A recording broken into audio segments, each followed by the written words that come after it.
Wait. No, there I am. I'm here. Hold on. Let's get everybody else going. This is going to take a moment. Because apparently OBS did some fun things. And default wasn't default enough to default to where we wanted it to be. Welcome, everybody. We are Random Encounter Productions. I'm Cody Stone. With me tonight we have... Matthew. I'm playing Clever Stitch, the Tapaxi Arcane Archer. Pixie, I'm playing Fable Frost, the Ice Genasi Phoenix Soul Sorcerer with a splash of Lore Bard. Hey, I'm Meg, and I'm playing Kenzie Wild, the rootin'est, tootin'est cowgirl in the West. And I'm Andrew. I'm playing Talon Vale, the Divination Wizard. Hey, I'm Divination Wizard. Sorry. And I'm Maz playing Talworth Oakenblade, the Wood Elf Scout, and I had to remember what the hell my accent was for a second. There we go. Welcome, everybody. Welcome, welcome, welcome. This is Disasters in Danger. It is our D&D 5e high fantasy game. We are coming to the close, probably in the next, I don't know, maybe 2 months or so. Just taking a random roll of the dice at that. We do have some fun things that we are working on here at the channel. We're working on some specialty shows for the summer that I'm really excited. We've been off for a couple of weeks because of COVID, because of MegaCon and all of those sorts of things. So myself and Pixie are definitely in the recovery phase. We're like, we're normal, and then you you go somewhere and you're like, I went to the store today. I tried to. Right. Today was my first stream back for myself, and I was only live for an hour and a half before I had to shut down and pass the fuck out. I was like, oh well, this sucks. This is awful. Good God. Yeah, and so please be patient with us. Be kind. You guys have always been all of those things, and that is one of the reasons that we love and adore you. Super glad to have everybody here. Big shout out to our Beefling Treasure. Hope you feel better soon. And yeah, that's about it. Somebody want to tell us about Norse Foundry? Do I? Norse Foundry, purveyor of fine dice and dice boxes. If you go over to Dorse Foundry, I want to. Fuck Dorse Foundry. If you go to norsefoundry.com and use the promo code REPRPG, same as all our socials, you get 15% off your order. They have gemstone dice, metal dice. They work with Elmwood Academy for their dice boxes. They're absolutely wonderful, and we love them. They also make giant chunks. Oh, bam. They're quite excellent. So norsefoundry.com, REPRPG for 15% off. Do it. Good times there. We also want to take a quick spin about the table. Guys, if you have anything going on, a lot of our people that hang out here with us at Rep perform elsewhere throughout the world and the internet. So give us a moment to show them some love. Guys, tell everybody at home where we can find you on the internet. Nowhere. Here. You can find me here. Watch Rep RPG. That was magical. Hi, my own channel. You can click on my name in the sorry, my phone did noises. I'm awake. I'm gonna be great tonight. I'm gonna be the reason we all die. I'm calling it right fucking now. You can click on my name in the chat because I can't do a shout out for myself. I'm a cozy variety streamer when I can be awake for more than an hour of stream time. All right, and Is that me or is Meg, right? Meg's up? Meg. Yeah, Yeah. I'm sorry. I was shouting you out, but I don't type fast.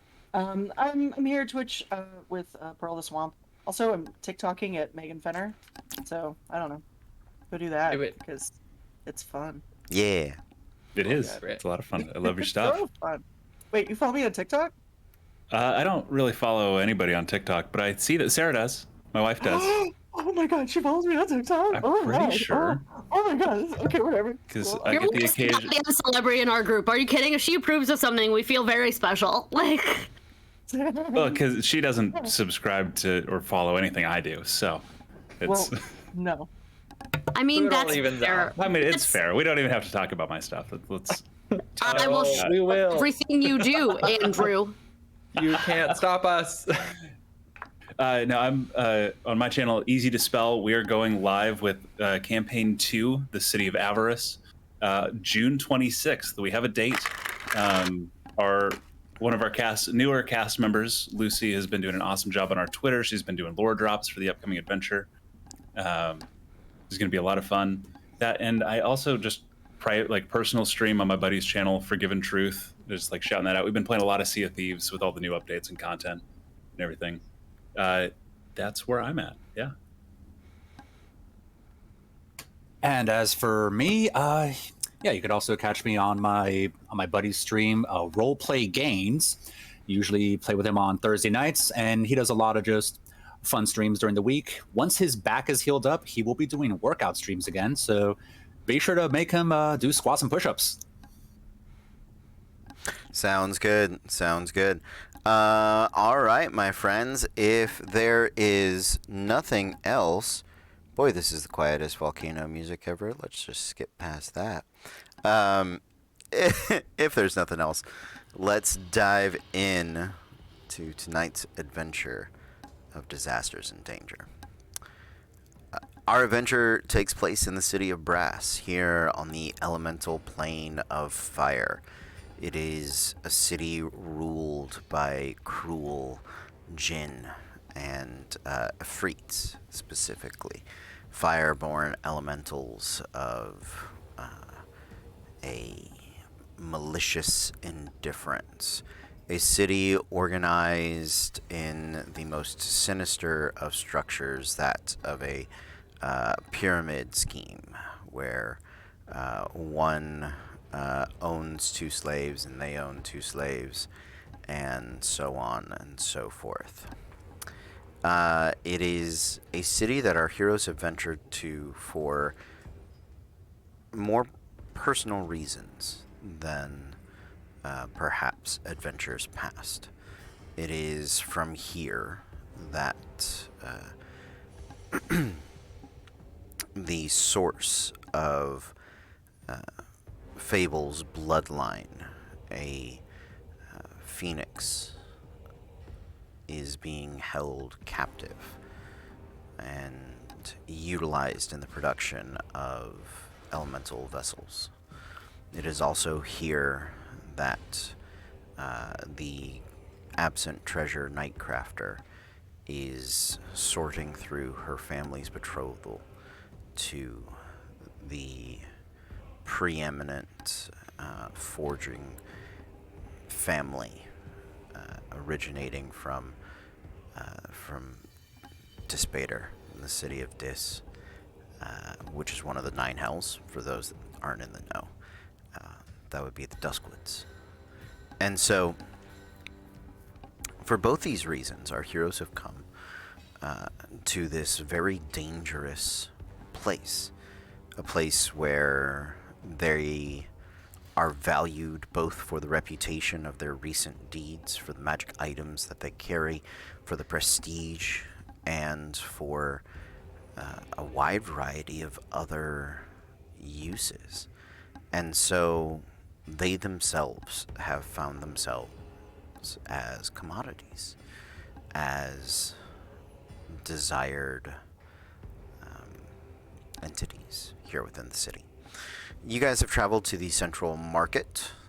You are being escorted by Jealous and his other servants that are here to kind of help you keep from being claimed and dwarf napped and all of those sort of things. I know you guys were looking for some fire resistance items. If you would all roll me a percentile, we can sort out if you guys are able to find any of those or not, as the potential might be. Well, 67. Mm-hmm. Now to see if it's going to be digital or physical dice that betray me tonight. Also, as a reminder, Fable would have told everyone, just because Talos wasn't here, that we're trying to stay on his good side, we do not call him Jealous. We call him Sir. We call him whatever else We do not call him by his name because he hates it, and we do not know what it is yet. So we are being kind and respectful. 59.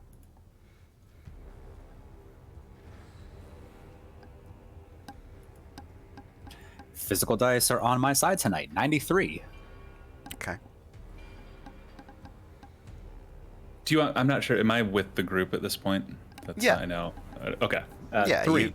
you can regroup with them. I'm not. 3? Oh, my poor baby. Hold the 3. Oh no! Hey, Talon just catches fire when he steps outside. That could be really good. It could be. If we have to, We might want to roll low. either way, if we have to roll low, we're covered. If we have to roll high, we're covered. Like. Kenzie. Sorry, it's 36. 36. Okay. All right. So you guys are able to find a. There is one item, one piece that you are able to come up with that is fire resistant. It is a ring of resistance. Does anybody know the rarity on Ring of Resistance? It's green. I It's think rare. Yeah. It's rare. Okay. Is it being sold to us by a half-orc with no tusks? Do you want it to be? That was the thing from season 2. From Mighty 9 was Travis was constantly trying to get rid of his ring of fire resistance. Oh, was it? I He didn't. just shows up and say, Brad's like, someone take this motherfucking ring, please. Yes, I've decided that yes, it is. Sounds. Yeah, sure. Why not? That's fine. I don't think Ford's doing anything at this point You in heard his it here, life, is folks. he? We are now canon in the crit roll universe. I mean, that's the point of a multiverse, right? Yeah. Is everybody gets to bump into each other, and what's Ford got to do that's so important? Jester. All right, keep going. There you go. Yeah. So, let's see. It is rare. So they are selling it for 30,000 gold pieces. There is so max price usually on an item of this level, you guys would know, is about 20,000. But because you are in the elemental plane of fire, if you're not from here and you didn't bring your own fire resistance, they're gonna charge you for it. So Fuck them. Maybe we don't buy anything. Maybe we just deal. Are there alternatively magic items that get rid of exhaustion? no. God, is there just really cold water? Is there magical ice somewhere that I don't have to produce? Oh, I Because I'm don't- worried I'm gonna frozone up and be like, there is no water in this air, Bob! Like, I have the decanter.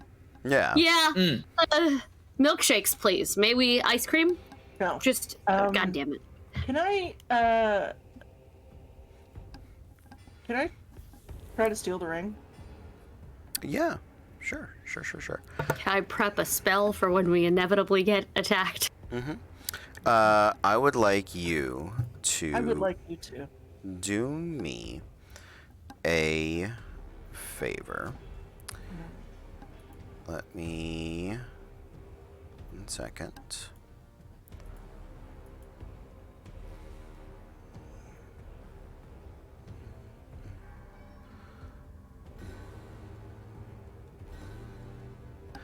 I like humming to music you guys cannot hear. Yeah. So, the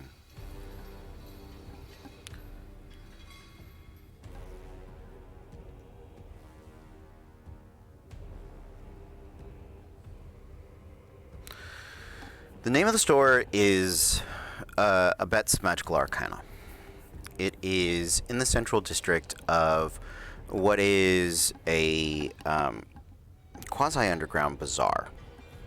The tops of the buildings sort of form a maze-like walking garden and there is a glass roof/floor that lets in the light of the sky above.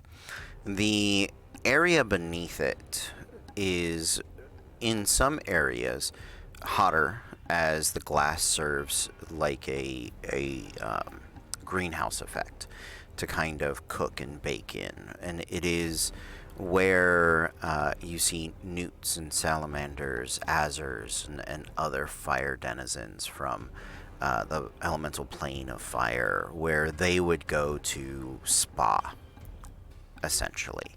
And it's different. You guys have seen some newts and fire salamanders, who are aggressive, dim, sort of warlike races and people.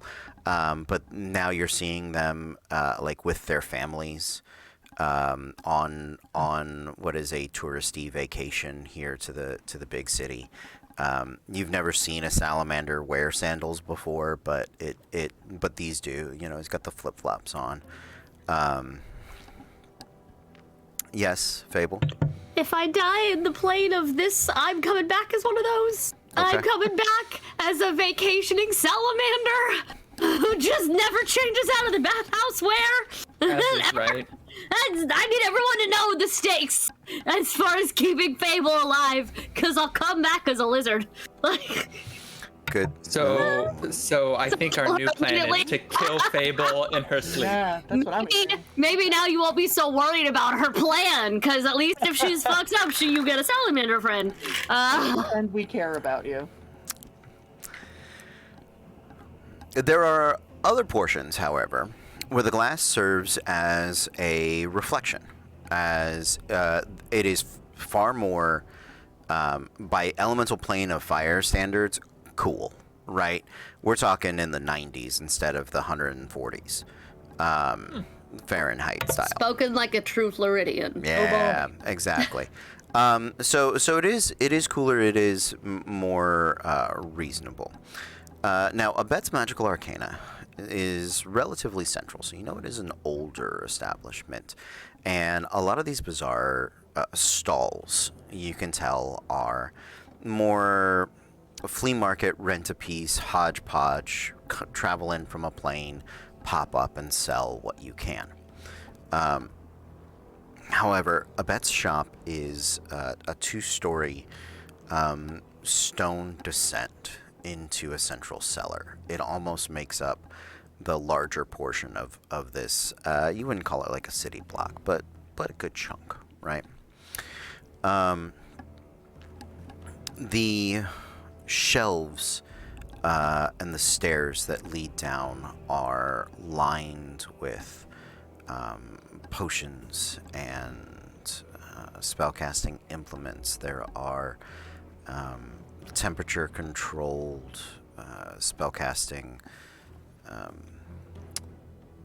material components, just all over the walls, leading down the stairs. And the first floor is more a couple of display pieces and more like workaday things. But the downstairs is the showroom for the nicer pieces that are here. A fair number of potions and other very, I would say, more specialty things. Who has gone with Kenzie into this shop? Okay. So only I'm Tauroth. using my baby leash. Tauroth, you're the one that's outside? Or you can go inside if you want. Yeah, I'll probably just window shop a little bit. That does not answer my question, whether that's inside No, or outside. There are No, I think my audio didn't kick in before I answered, so yes, and to window shop a little bit in there. Okay, cool. All I heard was all window shop. I was like, that doesn't That help could be me. anywhere. Nope, yeah, it's just I forgot I have to hold it down first, give it a couple seconds, and then talk. Yeah, I got you. We're all relearning stuff. We had no audio when we started, so we're all We're making. professional streamers. Yeah, exactly. Did Jealous come in with us? Or would he and his servants be waiting outside? Jealous is in there with you. No, Jealous is going to stay with Treasure, wherever Treasure is. And Treasure is currently not with you guys. She had traveled to the market. We know that. But so you all each have your own individual person. And but Jealous is specifically not here with you guys. So as you guys are looking over the area, there are some fantastic things that are here. I've got 2 whole massive lists of stuff. Do you guys care about any of that? I like scrolls. Okay. I like turtle. You like what? No, He likes reminded turtles. me of the I I like like scrolls. turtles Yeah. guy. Oh, okay. That does sound good. I'm double checking. Darkness, Dissonant Whispers, if those interest you. Spell scrolls there. There is a Delay Blast Fireball spell scroll. Yes, very interested. Very interested in that. Okay. That is about it as far as scrolls go. And what was the first one? There was noise behind me, and I. Darkness. Oh, Darkness. Yeah, just the delayed. Yeah, Darkness, Blast, Dissonant Whispers, and Delay Blast Fireball. So, Delay Blast Fireball is a level 7 spell, so this is going to be a very rare spell scroll. It is going to be low priced because of it's actually most people here don't need to buy one. So that's going to be 6,000 gold pieces for that spell scroll. A steal by any standard. Listen, if we're stealing shit anyway, we can all just start pointing things out to Kenzie. Be like, on the list. What? Maybe. We'll see. The Ring of Resistance is at the main counter where some of these smaller items are, sort of jewelry store style. There's the window display, as it were. And one second. But Kenzie, you are there. Abet is the purveyor of the store. She is a older humanoid. She looks like she is elemental descendant of some kind. Not quite Genasi, not quite Jean. She reminds you a bit of Azers. If an Azer was an elf. Azers are the dwarves that are basically stone with like fire beards. So she has fire hair, and she has stone-like skin. It's a little more porcelain in than like hard-looking stone. Like it looks very polished, very smooth.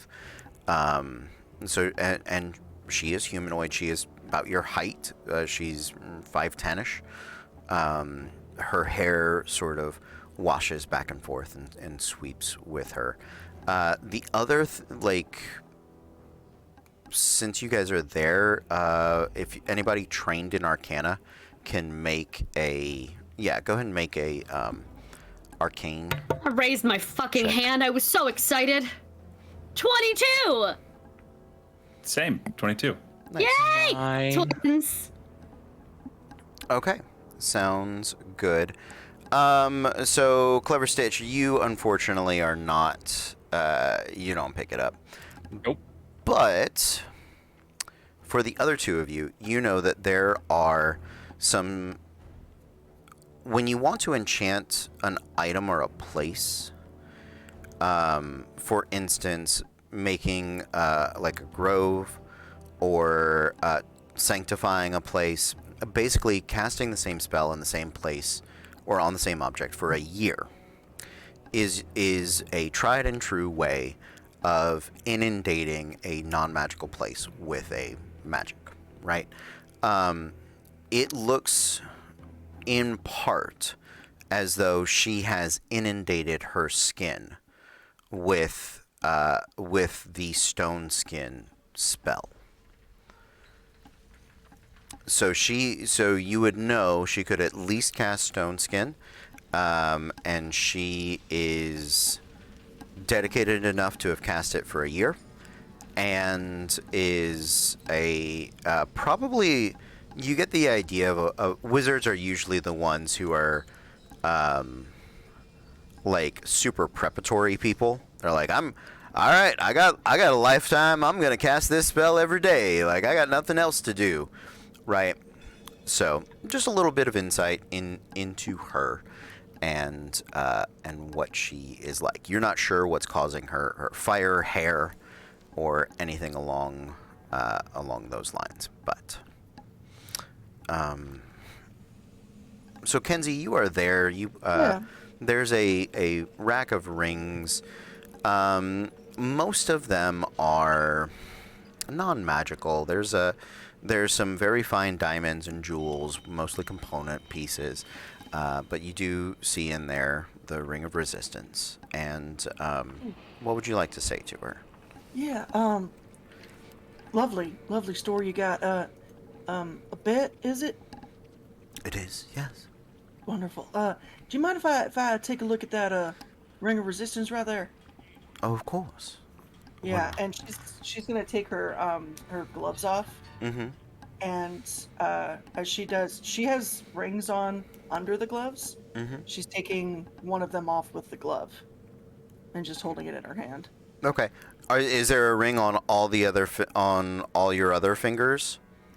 She has 2 rings, Mm-hmm. and now I have to figure out where the others are. Yeah, let's say she's got them both on the one hand. So there's So she's just taking one ring off, and this ring is still there. that ring is still there. Okay, Yeah. that's fine. It's a little more distinct if you've got, like, I've got a ring on every single finger and then I don't have it on one. There's one. Right. Yeah. That's what I was trying. That would stand out enough for her passive perception to be like, oh, that's a little weird. But as it is, not a big deal. She pulls out the jeweler's rack of rings, and she gets out a very fine cloth, and there's a little, like, jeweler's eyeglass that she sets out for you, and sort of mage hand, so that she's not putting fingerprints or anything like that on it. Mage hands it up and aloft for you to look at, inspect. Yeah, then she's gonna go ahead and she's gonna grab it with the glove Okay. Yeah. that she took off to sort of like, so she doesn't leave fingerprints. Yeah. So, that's excellent. How much you asking for this? Oh, that one is actually very valuable, especially given the city that it is in. I'm gonna have to put the price up around 30,000 gold pieces. Oh my! Don't think you can, maybe kick that down a little bit?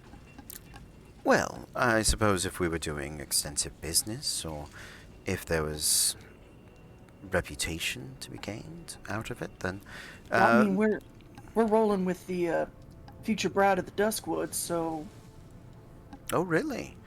The future bride of the Duskwoods, you say? yeah. And that is a city event that you're going to be sticking around for? Yeah, I'm the flower girl. I apologize. I haven't seen flowers in many a century. They are still the same, right? They're very, like, dainty, small. They can be, depends on the flower. I've seen some with petals, bigger than my, right? Right. Oh, well, all right. That can be, it's very interesting.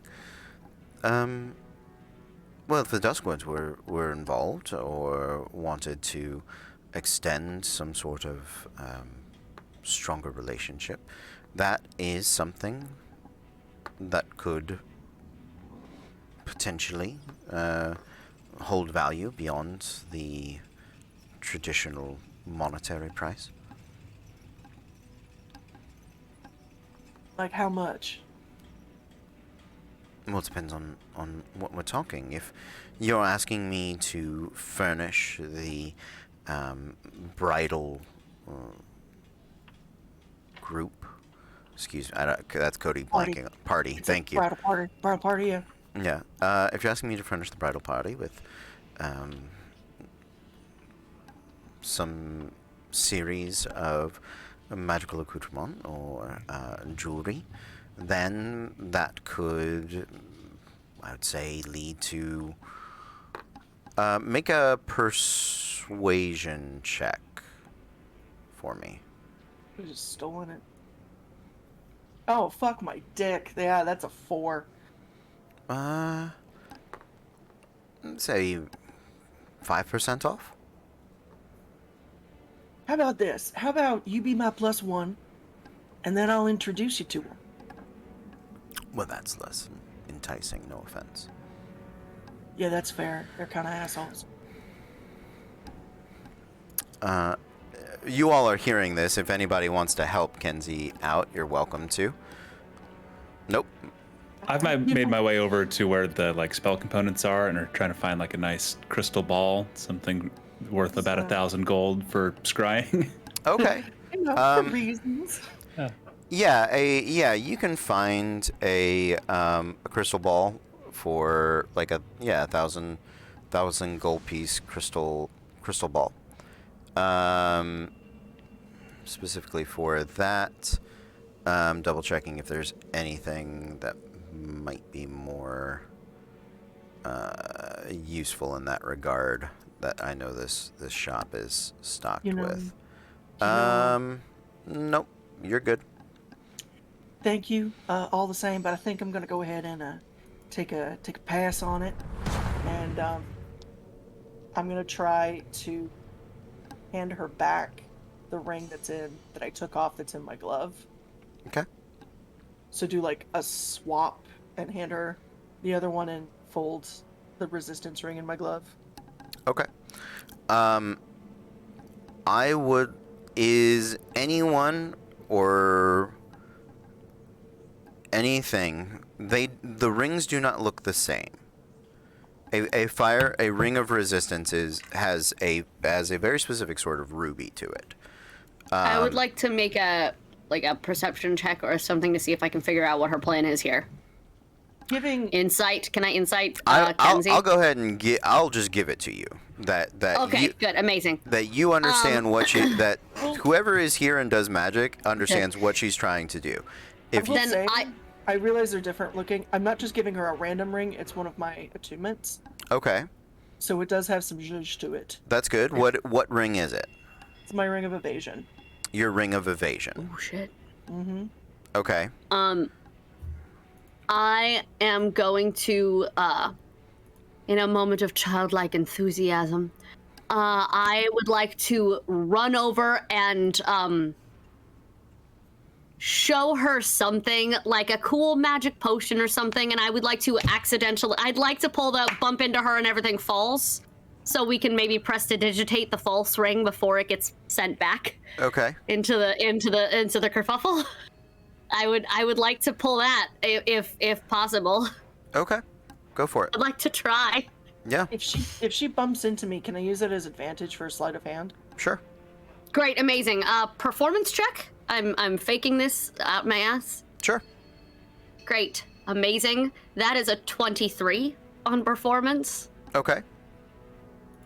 Because I have a plus 13 on performance checks. That was not a good roll, but I have very high performance skills. Okay. 21 sleight of hand. Okay. Nice. Yeah. It happens exactly as you say. The ring goes back into the case, and she sort of sets it back down underneath.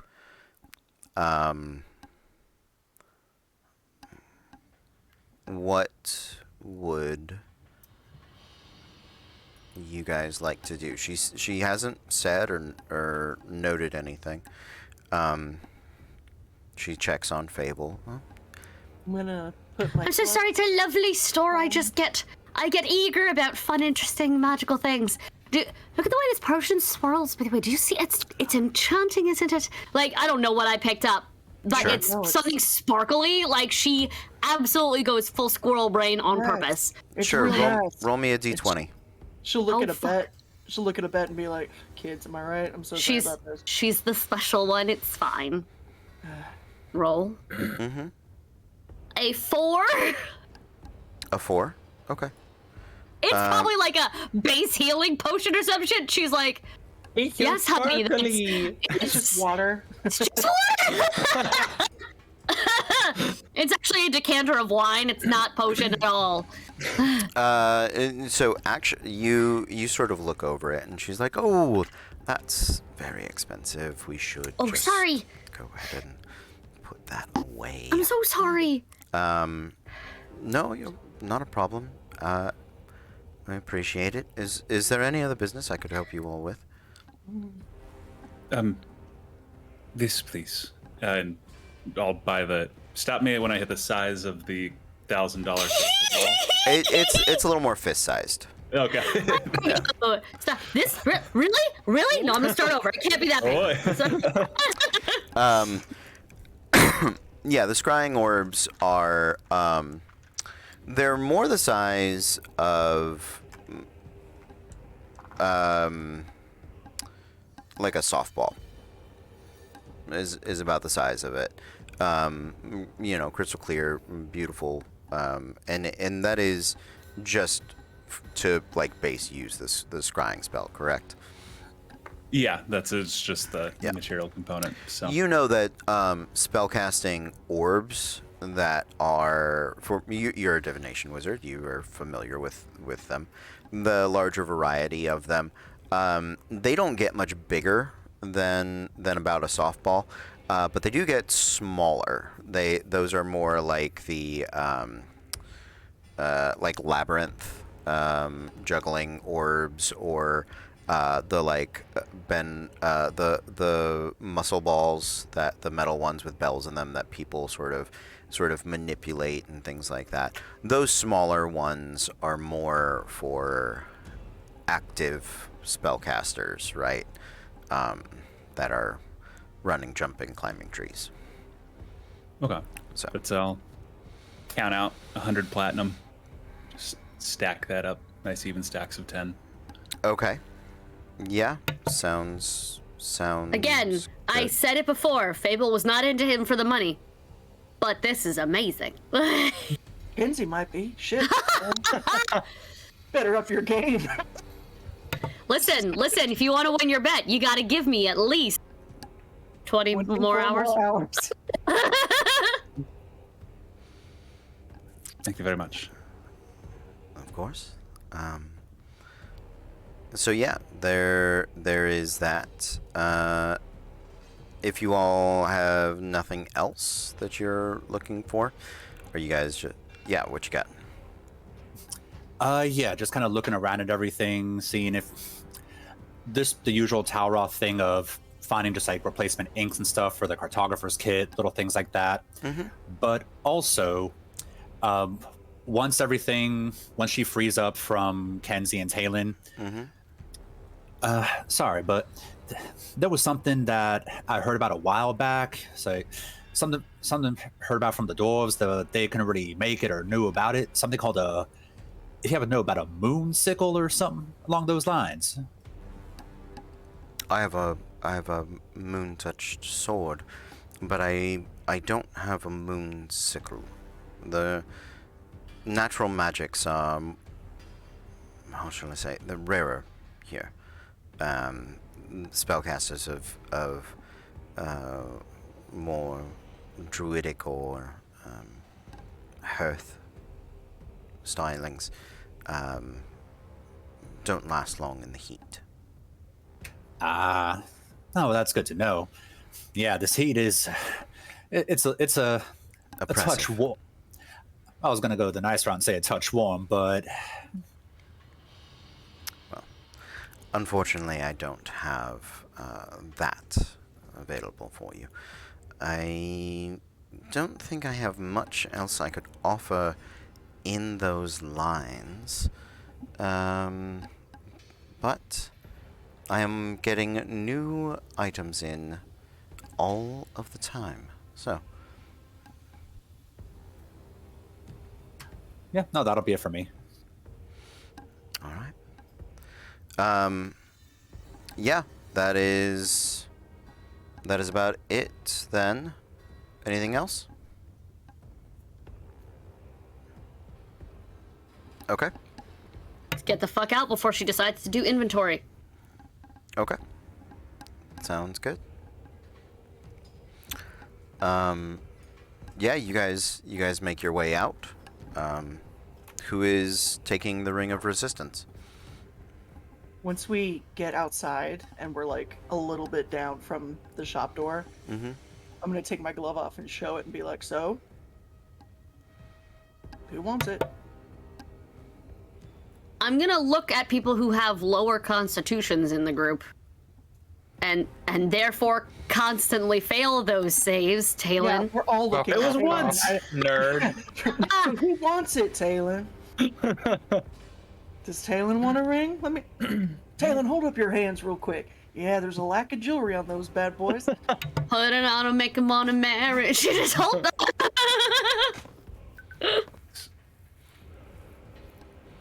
Does it require attunement? Is my out of game question. I swear to God, if you stole this and none of us have any open slots. Well, I do now. Yeah, and It I does. have an open slot, but I don't need it. Does. Mm-hmm. And then Shit, looks like I just bought myself stole myself a very nice piece of jewelry. Oyos. Talroth's just gonna shake his head and walk a little bit away.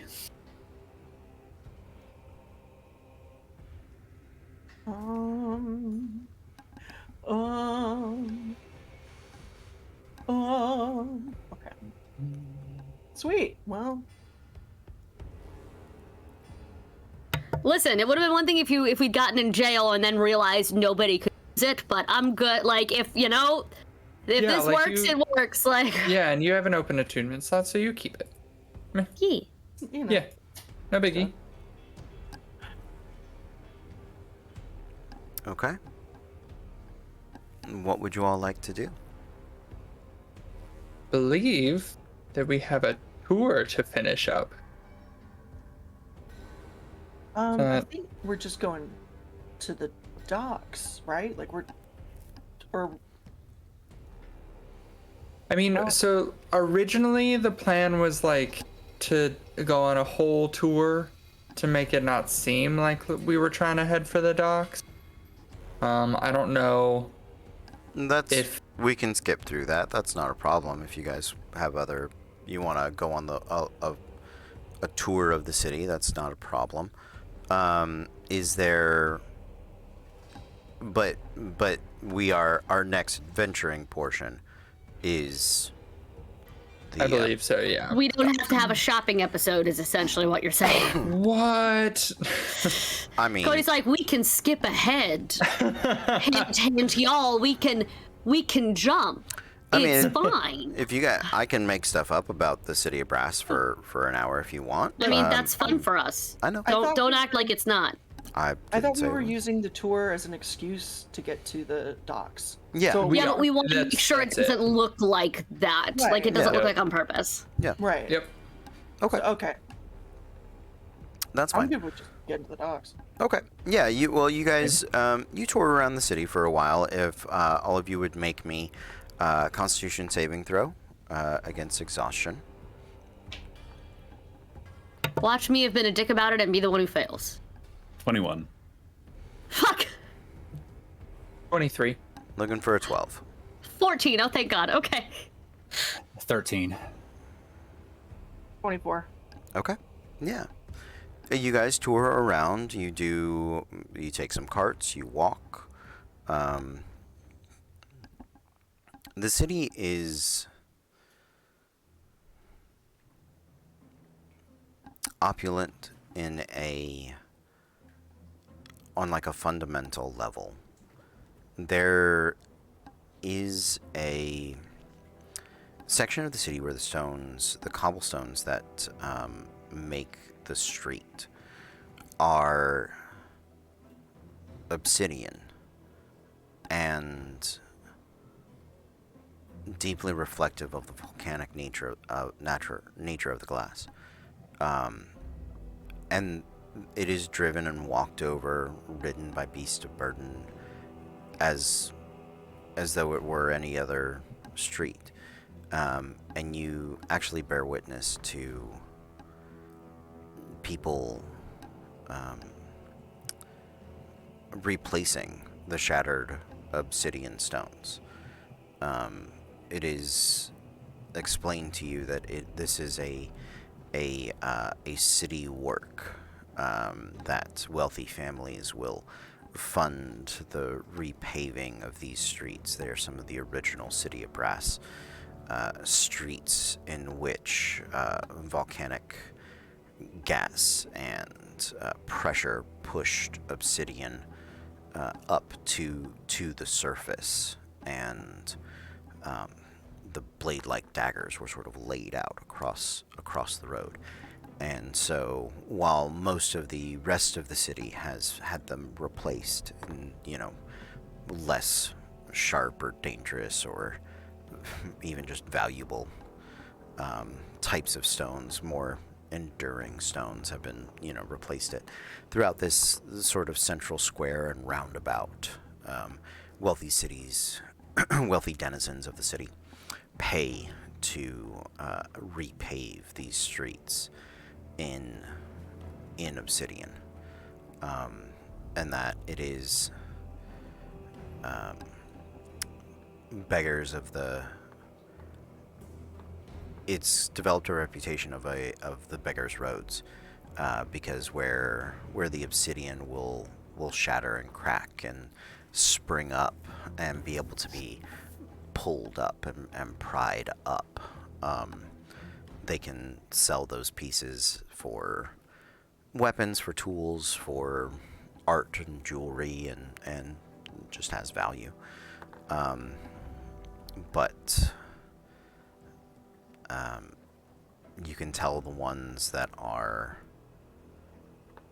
poorest or have been poorest by the fingers they're missing, or the number of scars on their hands from grasping at the shards of glass sharper than razor blades and scalpels.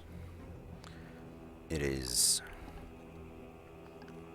in a twisted sort of way, both charity and torture for those less fortunate. The tour continues. You are shown the forges and the steam works. You're shown the water wheels, as they are called, as they're more steam vents that spin than they are actual water wheels that catch falling water or run across rivers.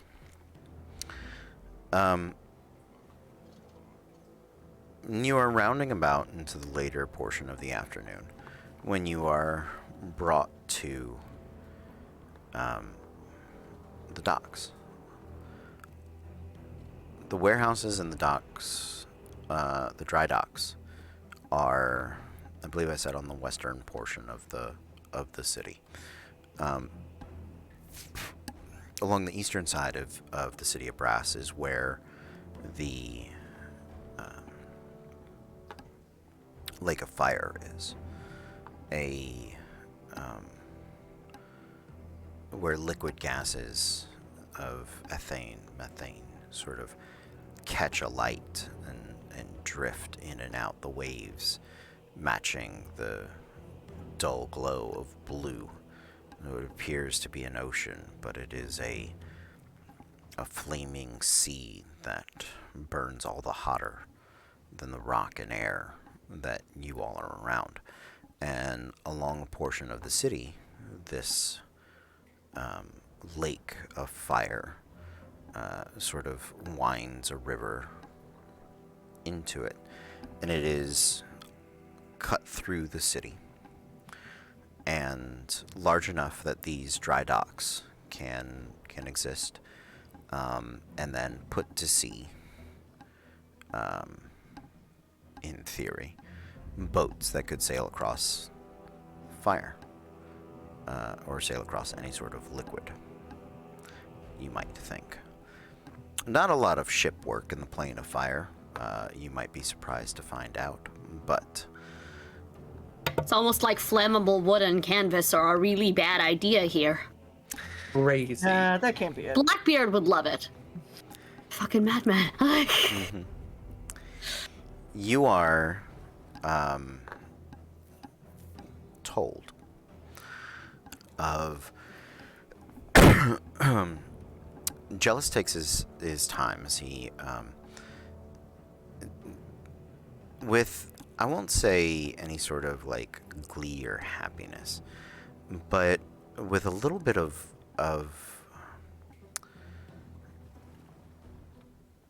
dumbfounded sort of awe, right? He does describe the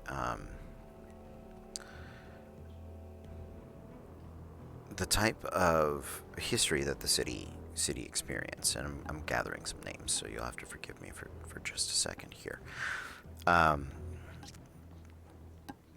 It was very much along the days of the first elemental lords, when consciousness had crept in from the black, when thought and dream began to spread across the primal forces of existence. It was there, out of this, that,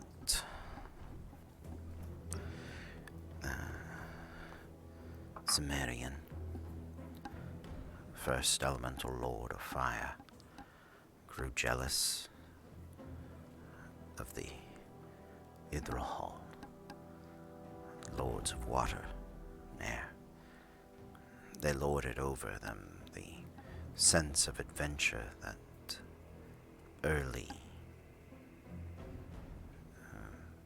people were discovering. The first vessels, ships, sailors, pirates, courage, and explorers that branched out from their islands across the entirety of the world became a central portion to Adderhol's idea of a water plane. It was why Sumerian put forth his Azza builders, his first people, to making him boats that could sail across fire. That he would not be left behind by this new age of adventure and discovery. It was out of spite that Sumerian, they say, allowed fire to be tamed by mortal races. That they might venture across water, might survive by the land, they might be propelled by the air. But when it was dark and when it was scary, the mortals would turn to fire to keep them warm and to keep them safe. As such, it was the favorite of all elementals. The Sumerian boat races are held whenever the Sultan decides, and they are mostly matters of doomed failure.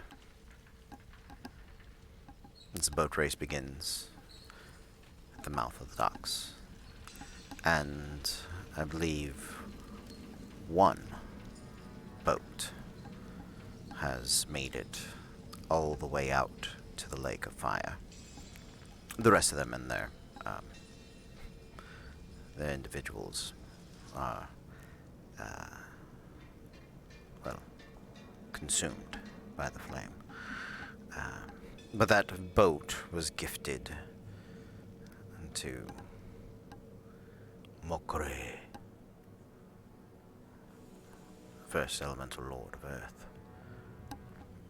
as the ship of rolling flames, a boat of stone and lava that more wheeled about like a wagon than sailed upon the sea. Still, for historical purposes,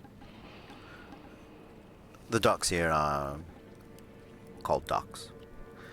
Although it's not been until the Duskwoods and the creation of their elemental vessels that they have truly been put to any sort of docking purposes. Have the Duskwood ever entered a race with such a ship? With an elemental vessel, I don't believe recent memory we've held a boat race. And I just felt like the sort of thing that perhaps the Sultan would want in celebration of a wedding. At least where I come from, grand events like that are heralded by mystique and wonder, and a race like that feels like it would fill in that category. Of course, only if it was fair. And if the Duskwood are the only ones who are allowed to have those kinds of ships, then I suppose I'm probably off base. Yeah, you're right. That's... Fable, I should inform you, there is no translation in Ignan for the word fair. So they are the only ones who would have access to such a ship. Everyone else would just die in the fire. I don't know that. I don't trade in the development or building of elemental ships. I do know they are perhaps the only ones in the city. Doesn't mean they are the only ones. The planes are myriad, and the worlds are varied. And as capable as the Duskwoods might be, they are better innovators than they are inventors. So they came up with the ideas, they didn't even build them themselves? Why create something new when you can merely improve upon the shortcomings of others? It sounds like much easier work. Besides, what else are marriages for?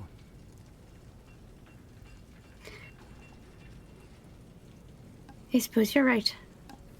In any case, I'm sorry I got distracted. I was remembering. I've told you all about the horse races back home, right? Sometimes you'd have in the circus ring, you enter the... Sorry, I apologize. Sorry, I'm you just said feeling- what horse races? That's very inappropriate. A horse What is race? this? What is this A- horse you speak of? A half of a centaur without the talking bits. I don't know, I feel like... You never seen a horse before.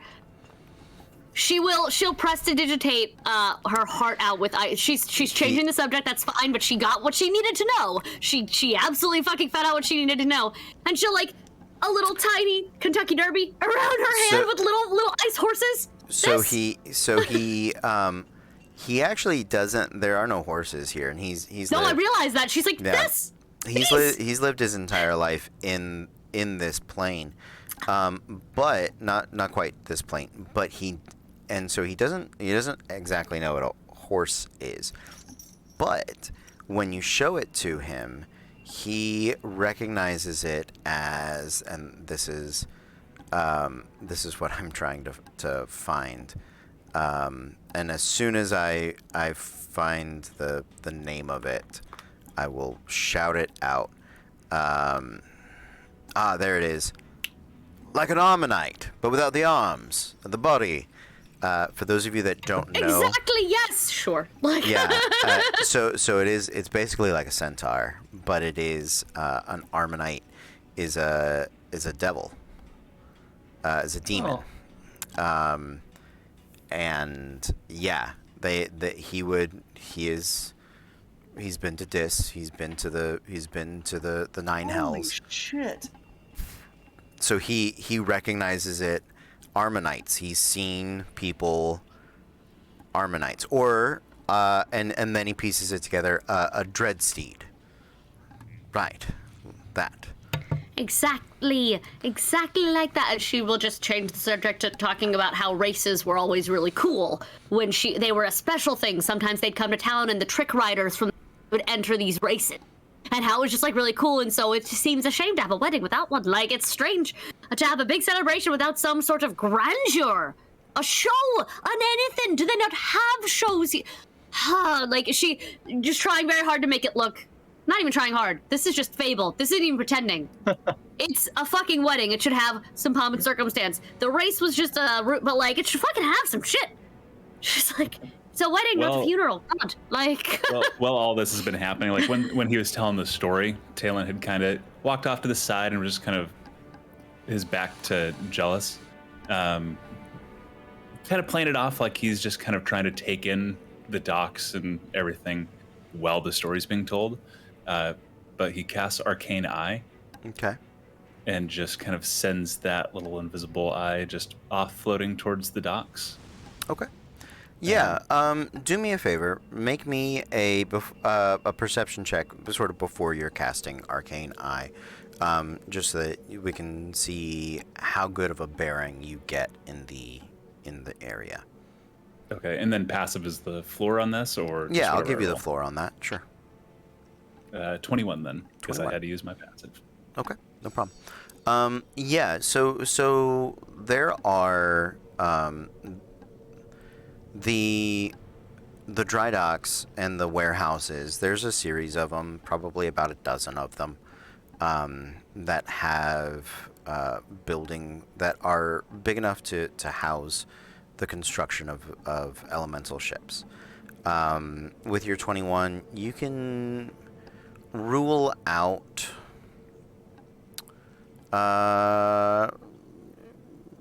tell you what, let's see, yeah, there we go. You can rule out about 8 of them that are, you're looking for the Phoenix, I'm assuming. Yeah. Right. Okay.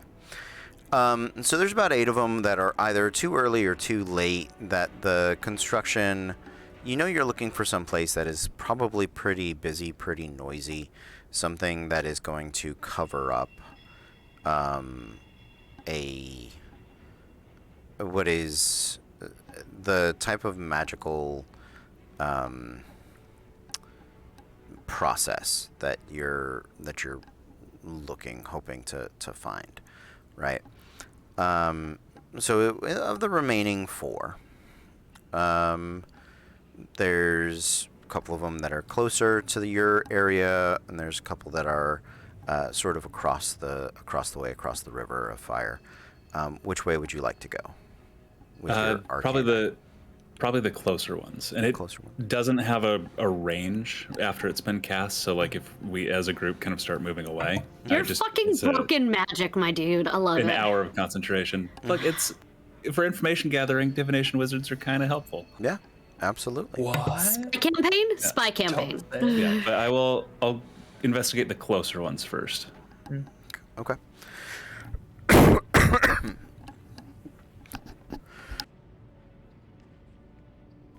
Apologies. Bless you.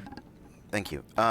So, the Arcane Eye, the small moat, I believe you can see or hear, not both. Is that correct? I think it's just C. Let me pull it back up. Let's do... Yeah, I mentally receive visual information from the eye. It's normal. But it's not an ear. It's just an eye. Yeah, it's not an arcane ear. Okay. And you are blind while doing that? No. Okay, this one, I just get the information. And just for fun, because I've cast this before, but I didn't describe it, whichever hand happens to have the open eye tattoo, like when he casts it, the lid kind of stretches open, and then the eyeball, like part of the tattoo, like lifts from the skin, and then the lid closes behind it. So while he's casting this, both of the tattoos on his hands are of closed eyes. Thank God Fable is a circus freak. Pixie would have problems with that. Fable is like hot, cool. It's just like an image. There's no...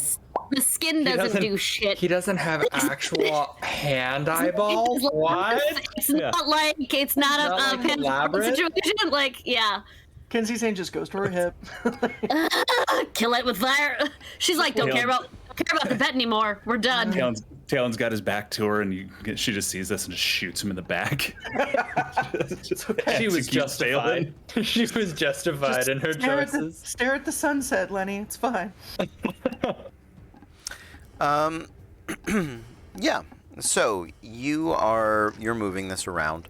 Go ahead and make me a investigation check. Okay. Can I use my passive as the floor in this one as well, or is this just active? No, this has to be active because you're not using your normal senses. This is specifically information that you are investigating from the spell. And I normally get advantage, but do we rule that out because it's from the spell? I'll leave you with advantage. Yeah, advantage is fine. 28. Okay. Yeah, the arcane eye is invisible, and it is able to squeeze through most of the openings that you need to, because it can squeeze through about an inch, the spell says. And there is, enough doors coming and going.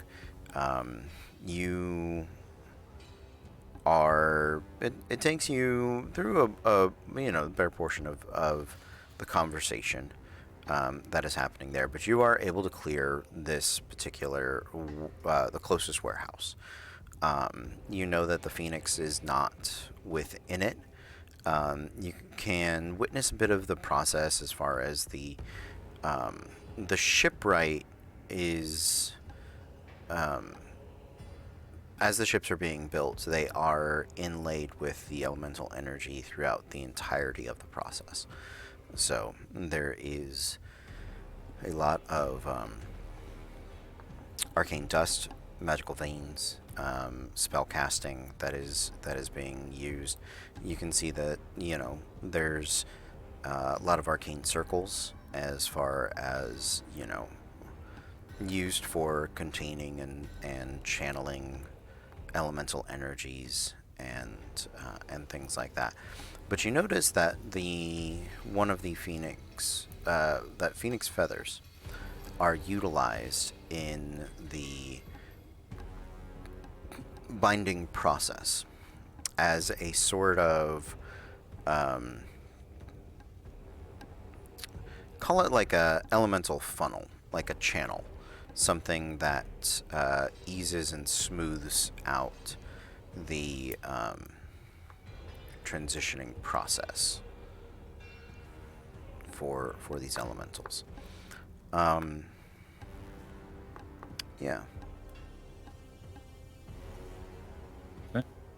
And then, yeah, whatever the party is doing is happening, I'll just move that arcane eye and just try to scout through as many of those as I can before the time runs out. Sure. They're very big, so I'm going to say it takes you about 20-30 minutes to do one. And so you can do a second one as you guys are in the area. But at the end of the second one, the party is probably going to be moving away from the docks, and like you guys aren't doing like a deep dive into those. Yeah, and then by the end of the second one, then the spell would run out. So just those two. Okay, you can recast it before you go because the range is not an issue if you want to check the others. But let's get the investigation check with this second one. 29. Okay. Yeah, so it's actually ever so slightly faster because you're a little more familiar with what you're looking at and a little more clear. You know what I mean? A lot of the first one is very much exploratory and what is this? What's over here? That looks important. Oh, that's a storeroom. Okay, what? You know what I mean? So you're sort of piecing these things together. You guys are wrapping up your tour of the area. It's getting closer to like dinner time. You're probably going to be led back to the Wailing Rose. If you guys, unless you have something to sort of distract Jealous to keep him in the area, it's not actually terribly vital. But I'm giving you all the players the opportunity if you would like to. I don't particularly want to like distract Jealous in order to like get more insider information, but can I specifically try and keep an eye out for what sort of like guards are chilling outside of the dock? Yeah, absolutely. Go ahead and make a perception check as you're going. Got it, dude. Ooh, not bad. 21. Nice. Okay. Most of the docks seem to have they're lined up sort of 6 on one side of the river, 6 on the other side of the river, right? The area has a fence to it, to sort of their compound. And on both sides of the river, there's like a gate, okay? And the checkpoint has a couple of guards there. And then it looks like for each side of the river, there's about 6 guards. And they're kind of like, they're in pairs, so none of them are by themselves. And like one pair will kind of walk in between the guardhouse and like check the road in between. So they kind of just split the warehouses up, you know. On the far side, there is the high wall to the edge of the city, which is also up where the skydock is, right, where those flying ships come down. And looks like there's kind of a guard, but like a lift operator official to that. And you guys had seen that when you came in. The guards are usually a elemental myrmidon paired with a either a tiefling or a djinn or a nefrit. Okay. And in each of those, the not tiefling seems to be the one kind of in charge, or no, the tiefling or the Efreet is usually the one in charge. The elemental myrmidon, they are smarter than average elementals, but they're still elementals. Yes, they are. They are elemental soldiers. They are armored. They're tougher. They fight a little better but they're more along the lines of like guard dog than general, right? Got it. Okay. And so Cool. you piece together that the Efreet or the Tiefling Or the tiefling are of the ones pairing, in charge of that. yeah, they're the ones holding the leash.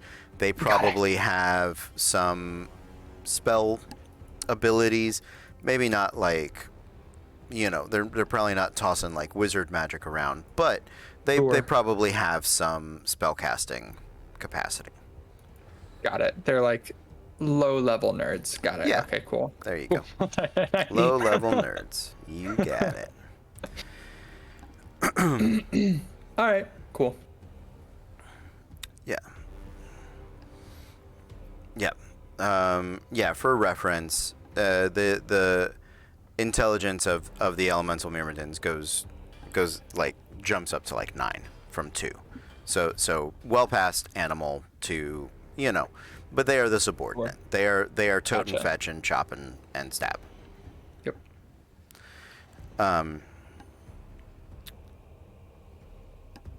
Were you going to recast Arcane Eye?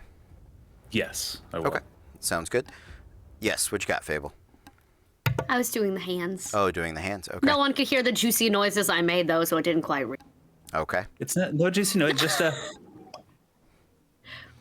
Megan's done! She quits. Still just as bad. That's the verbal component. Is Talon has to go. Arcane Eye. I was trying to do a lollipop to My Arcane noises Eye, were worse. but it didn't. My noises were worse because Cody has taught me the horror of like noises. I hated that. When did I do that? You've done that so many times. I'm talking ropers. Oh, I'm talking oh. way back. You have started us there at that sound horror. I have taken off and done exactly what Megan's doing right. I have done exactly fucking that before. Let's get an investigation check for that Arcane Eye. 26. 26. Okay. Takes you a little time to get across the river, but you are well versed in this. You don't find the Phoenix, but you do identify that this particular warehouse is most likely where it is. Beneath it, you suspect. The type of arcane bindings that are here, the type of magical circles that are used that are not directly involved in the creation of the vessels, and the higher than normal number of guards and patrols that you see around this warehouse means there is something special about it. Okay. Instead of taking the Arcane Eye to the next warehouse, because I'm pretty sure it's this one, I want to look for any sort of like anti-teleportation runes, any sort of barriers, things like that would stop like magical ingress. Okay. Yes, go ahead and make me another investigation check, please. That is a natural 20 for a 30. Okay. Well, I will tell you all about that when we come back from our break. Yay, break. Woo! All right, thank you guys. We'll be back in just a couple of minutes. Thank you guys for hanging out with us. We will see you then, but until then, stay tuned. Welcome back, everybody. We are Random Encounter Productions. I'm Cody Stone. With me tonight, we have... Matthew playing Clever Stitch, the Tabaxi Arcane Archer. Pixie playing Fela Frost, the Phoenix Soul... The Ice Genasi Phoenix Soul Sorcerer! I'm tired. God damn it. How do you... Megan, I'm playing Kenzie Wild, the human fighter. Mandrew, I'm playing Talon Vale, the Kalashtar Divination Wizard. Hey, this is Maz playing Talroth Oakenblade, the Wood Elf Scout. All right, and we are diving back into our adventure here this evening. So, you are, Andrew, Talon, you were using your arcane eye to inspect a warehouse where you suspect the Phoenix that is the root of Fable's bloodline to be is probably being held. You were just making an investigation check. You rolled a natural 20 for a 30, and so yeah, you get a pretty good assessment of things that are in here. So the walls here are lined with lead. They are thick, but they have large openings, right? It is a big dock. It needs a big dock door to get a ship out of it. So, that is, if you look through the door, you can still create line of sight for most teleportation magics. That should be fine. You are able to assess and find beneath the what would be sort of that undership spine, where that would normally sit to keep the ballast. That's it. There is the magical pathway that leads down beneath this warehouse. You are able to assess that there is a anti-magic field following down that path. And so it's about 20 feet down that path. You will have to cross over it. And there is no particular line of sight that you can establish using Arcane Eye to teleport past it. So those seem to be the big teleportation deterrents for this. You can't teleport into the anti-magic field, obviously, and you would have to be very familiar with what is on the other side. Or maybe not. You can also take the random teleport, shot in the dark. I don't like that we both grinned at that, like, yeah, that's a good idea. Not a giant lake of fire we might accidentally end up in. Listen, take that ring from, or send her. Like, she's... Yeah, that'll definitely... You'll definitely survive liquid fire with the ring of resistance. Yeah. Tag me, Send me, I coach. can fly. All right, I'll if I happen to land, I'll just take off. I got boot. Just don't send me in feet first. Okay. But I've got an idea. As we're like walking away, he's going to like flip open to just a blank page on his spell book and just do like a quick sketch of just the layout that he did see, just kind of a rough, just so he doesn't forget. Sure. Easy enough. And then just not really say anything because we don't want to tip off any of the people we're with. Sure. Okay. You guys wrap up your tour, and you are escorted back to the Wailing Rose for it is about dinner time. On the way back, let's do another Constitution saving throw against the heat. 13.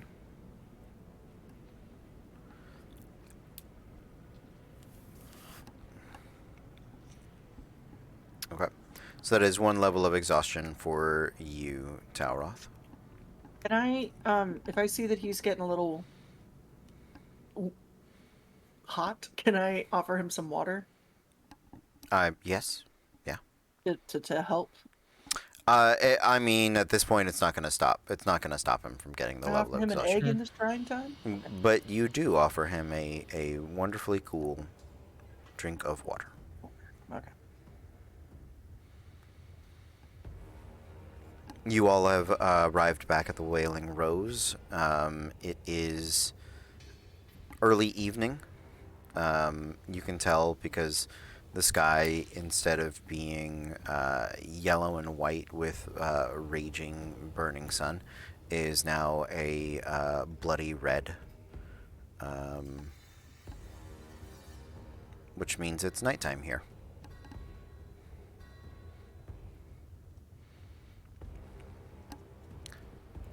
What would you all like? Will dinner constitute a short rest? Yeah. Okay. Yeah, Kenzie just goes to the bar.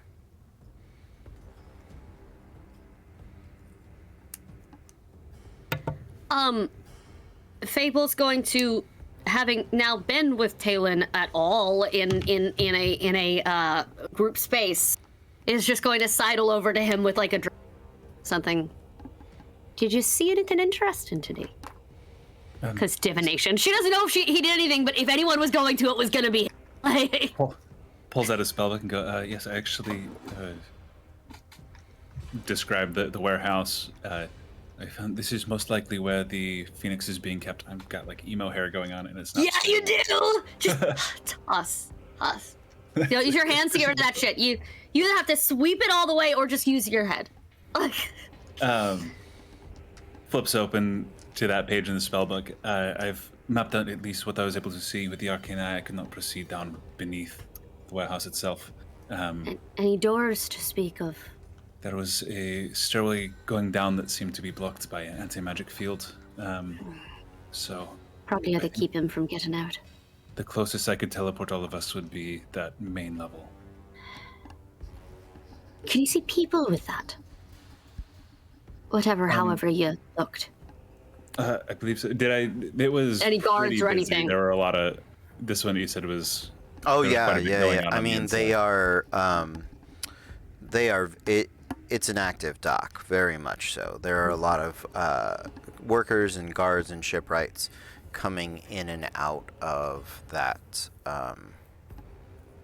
In and out of that warehouse in general. You didn't see anybody come in and out of the entrance to the what you presume to be the Phoenix Chamber, but you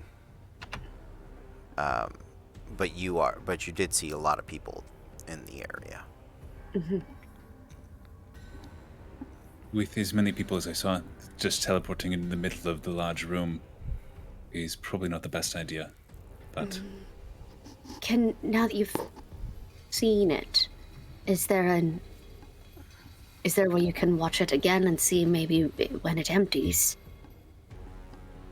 I could an hour at a time since the arcane eye. With how protected it was heavily lead lined, so scrying anything more substantial than that I don't think would work, at least not as well. And then my familiar. Oh yeah. Are you two talking amongst yourselves, or are you? I think so. Okay. Kenzie is going to slide over like a gold coin to the lady, buy a bottle of wine, and then just walk over to the table. I ordered a beer and they gave me the wrong thing. I already paid for it. If you guys, I don't drink this, so she's just gonna put it down in front of you guys and slide. She pays for them to change. She tips for them to change the bowling to late night cosmic couples bowling, and like the lights change and the music shifts. Yeah. Yeah, if you guys want. It's a very specific era of reference there, but I feel like it works. She's gonna go back and. Yeah. That's all. Please. Amazing. Thank you. If you'd like to sit with us, we are discussing plans for. We are. Oh no, there's not enough room at the table, and I gotta. It's quite a large table. There's like 4 empty seats. I gotta. How much room do you and the guns take up? A lot, and I gotta attune to this bad boy now. I went through the trouble of Stitch stealing and Talroth, both of you have, I think, relevant skills as well. If you'd like to come sit with us. If I knew about the bet, I would be able to help you out, Megan, because Stitch doesn't know about the bet. Or at least not the details, so I can't help bail you out of this one. Yeah. Yeah, sure, why not? And he'll sidle up next Why to not? Kenzie. Shall I pour him a glass? Welcome to today's episode of Megan Loses Money. In game. Wherever that fucking daredevil motherfucker is. He's listening from the roof. Yeah. He's like, ah. She just whispers, fuck you. Yeah, all right, let me grab my drink and I'll come on over if you guys want Now she has to buy a beer. to God damn. plan with the group. That sounds like a real fun time. Fuck. I love you so much, Meg. No, you don't, because you do these things to me. Isn't it better when it's slow burn? There's a whole genre. There's a whole genre that tells me it's better when it's a slow burn. It's more marketable. Edging. That is not why I'm here. I'm so I bought sorry. you why, damn it. All right, please continue about why we're actually here. Just fucking heist. All right. Yeah, I will kind of relay out all of the details to the group, so we're all on the same page. If we're out in public, I would like to. Fable is going to disguise this conversation like it's a game of. She is going to start putting out like card games and coins. So we have a reason to be huddling over a table like weirdos. And she like passes cards to somebody and she runs her hand over. And what about this spot right here? Kind of situation. Like if we're planning in the middle of this place, we should have a reason to have shit on the table. Make a performance check. Oh, I will. 10. Anybody got a 10? She's playing blackjack. She's hit me. Like, she's suddenly become a Vegas dealer with a 17. That was a shit roll. Remember, I have a plus 13 in performance. That was a shit fucking roll. Feel while discussing and playing cards, I feel it's only appropriate that Talon has managed to somehow, in a not real game of cards, lose 50 gold to Kenzie. So I'm going to take 50 gold out of my inventory. Thank you. We'll go ahead At and take this it. point, you won't need the you have made up the 2 platinum, so. But it's the principle of the thing, and we know it. Like, Accurate. No, Talon, you're the big blind. He's like, oh, sorry. That's, so this spot, it seems it's a lead Megan line. has no idea how to play poker, so just Neither does Talon. great. Kenzie does. Megan has no concept. Poker sounds. I was hoping I would be able to just teleport the group in, but it seems with how many people and stuff, it seems just the old-fashioned way might be better. I can turn us all invisible.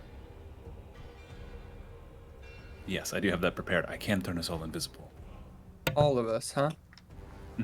For about an hour. All right. Tower Elf don't really need it. no, he's fine. Talroth has been winning slowly, I imagine. We're like, fuck. Like, And there are quite a few guards that were around, and he'll kind of detail out where he saw all of the guards on the outside as well. what are you saying? I was gonna say I'm gonna need a bit of a nap first because it's a little too hot for me right now. Yeah. Is that a long rest? Yeah. Heard. Can we? How alive is the city at night? Because there's not a proper night here. Do they keep to normal sleeping hours? Or can we? My question is this. Let me my end game first, and you tell me if it's possible. Sure.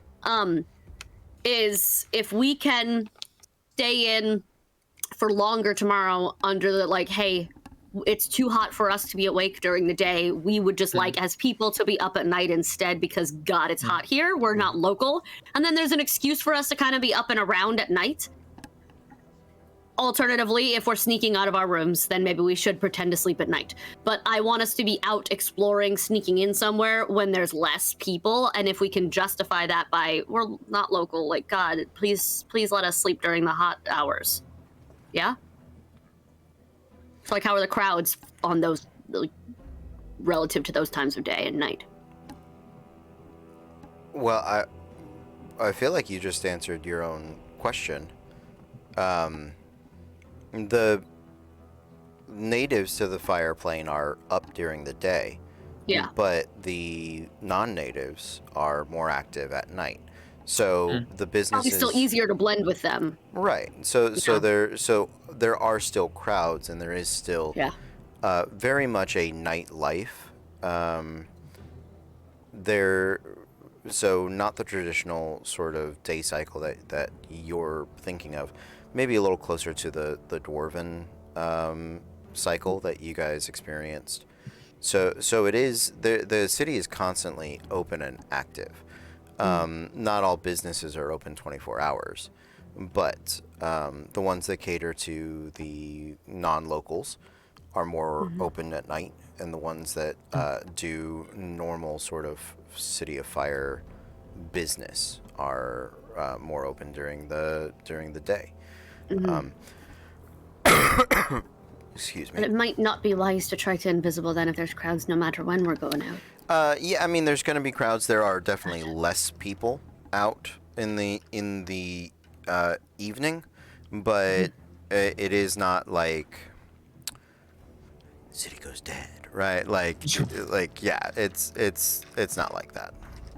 Is how much cooler is it at night than during the day? Like, is that like a viable thing where we can avoid getting it makes a difference. Getting exhaustion? I will. Yeah, I can probably give you or give you advantage at least on it because it is. I think the DMG actually specifies, but I will double check. But I will at the very least say it can give you advantage. Maybe we do it at night regardless. It might be worth it either way, honestly, because we spent too long, and we can clearly prove it gives us a chance for definitely long rest, but then like lazing about tomorrow or sleeping during the day, extra sleep, extra whatever. Like we're clearly exhausted. Like looking at Talon around the way, clearly we need it. Like for sure. Look really bedraggled. Like why didn't we think of this when Talon almost passed out? Like God. Because we're stubborn. All right. So how? Okay. So I will say it's actually busier at night. Oh, because of it specifically says most business in the city of Brass, see below, takes place during the darker hours. It's a 24-hour cycle. So from white hot at noon, that is nearly blinding, to a deep red at midnight. So the darkest hours of the plane display a deep red twilight. Right? At noon, the light is nearly blinding. Most business in the city of Brass takes place during the darker hours. Talks about Freets, talks about cinder storms, talks about cinder waste, salamanders, azers, fire giants. City of Brass. What does this tell me about this place? So we actually want to go at noon. No one will be out. Won't matter if we're invisible. The sun is doing it for us. Nestle. We should have just looked for magical sunglasses, y'all. We fucked up. Like.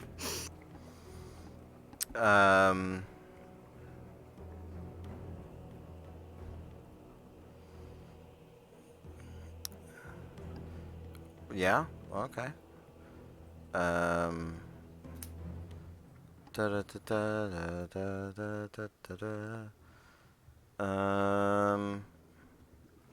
Okay. So it doesn't necessarily specify. I've been making you do that because I think it makes sense if you're going to be in the extreme heat of a fireplace. But so just so you know, because you guys have been here around for most of this, fabled city of the Ifrit, ornate spires, metal walls reflect the grandiose and cruel nature. True nature of the plane of fire. Everything in the city seems to be alive, dancing with flames, reflecting on the vibrant energy of the place. Adventurers frequently come here on quests for legendary magic. If it is possible to buy a magic item at all, the City of Brass is the most likely place to find any item for sale, though the price might be well beyond gold. The Freed are fond of trading in favors, especially when they have the upper hand in negotiations. Perhaps a magical disease or poison that can be cured only by something within the bazaars of the city. And at the heart of the city is the Charcoal Palace. So, there you go. Ooh. I like the term Charcoal Palace. I hate it, but I love it. Just go draw with it.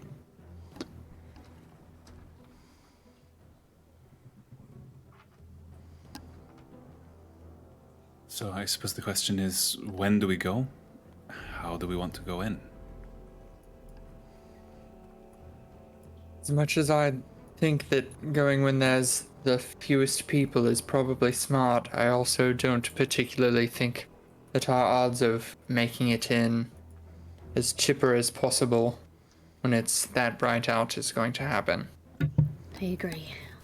And also, as much as I love the idea of invisible, I think teleporting near may be a little safer than trying to traverse.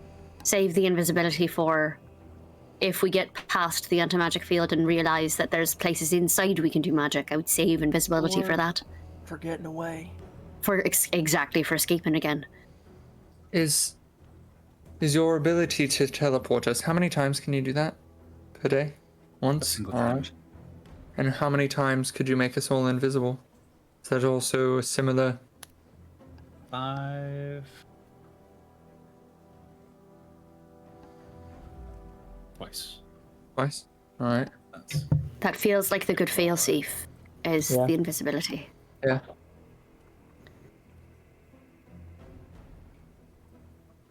Alright.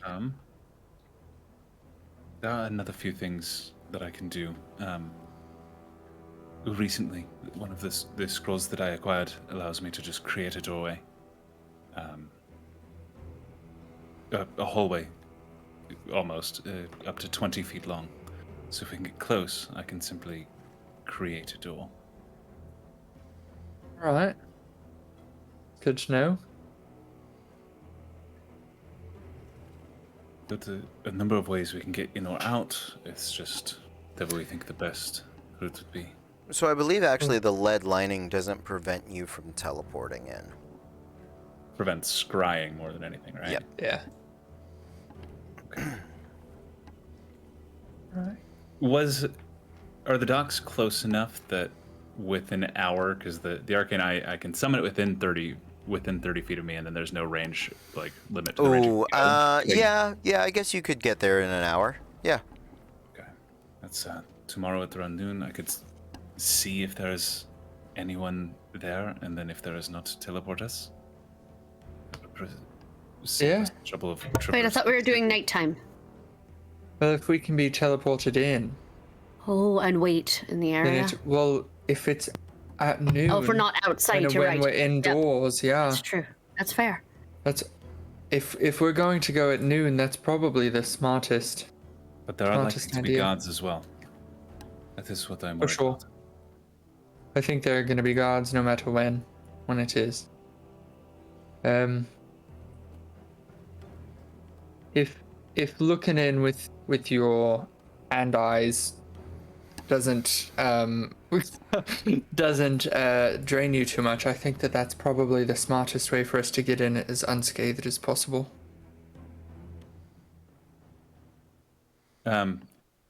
Here is an odd, just a clarification question, Cody. Sure.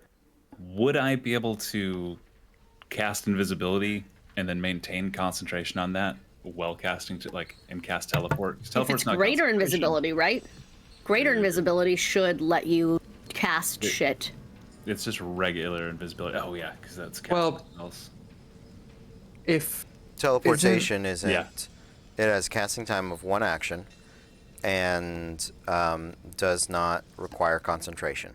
So you can. It's just like concentrating on any other spell, and it's not- casting it. So you are able to cast invisibility and teleportation.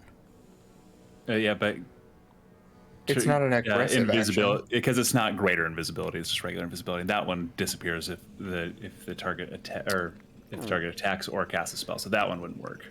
I mean, everybody else would be invisible except for you, but yeah. Oh. Yeah. Because you would still be concentrating on their invisibility. Yeah. It would just end for you as the target. Interesting. But I could make invisible if I needed to. Just you. So. Would potentially work, and I could just hope if there is a guard where I teleport you that I could talk myself out of it. No, she's saying that she can make you invisible. If And you she can make the rest of us invisible. Exactly. So you two can just, sort of like invisible each other, and that'll work. but you It's would more have like to- this, and she'll do the hand motion the way it's more like this. Oh, it's more been like invisible. this? No, Like that's how he But sees things. You would have to cast it on me after we teleported, so I would be visible for a moment. Shit. All right, what? It's the least risky plan we have. Least. The least risky? Are you serious? She's gonna flick a card at him. Forehead. Takes 7 damage, 10 damage. I That killed card him, made of right? iron.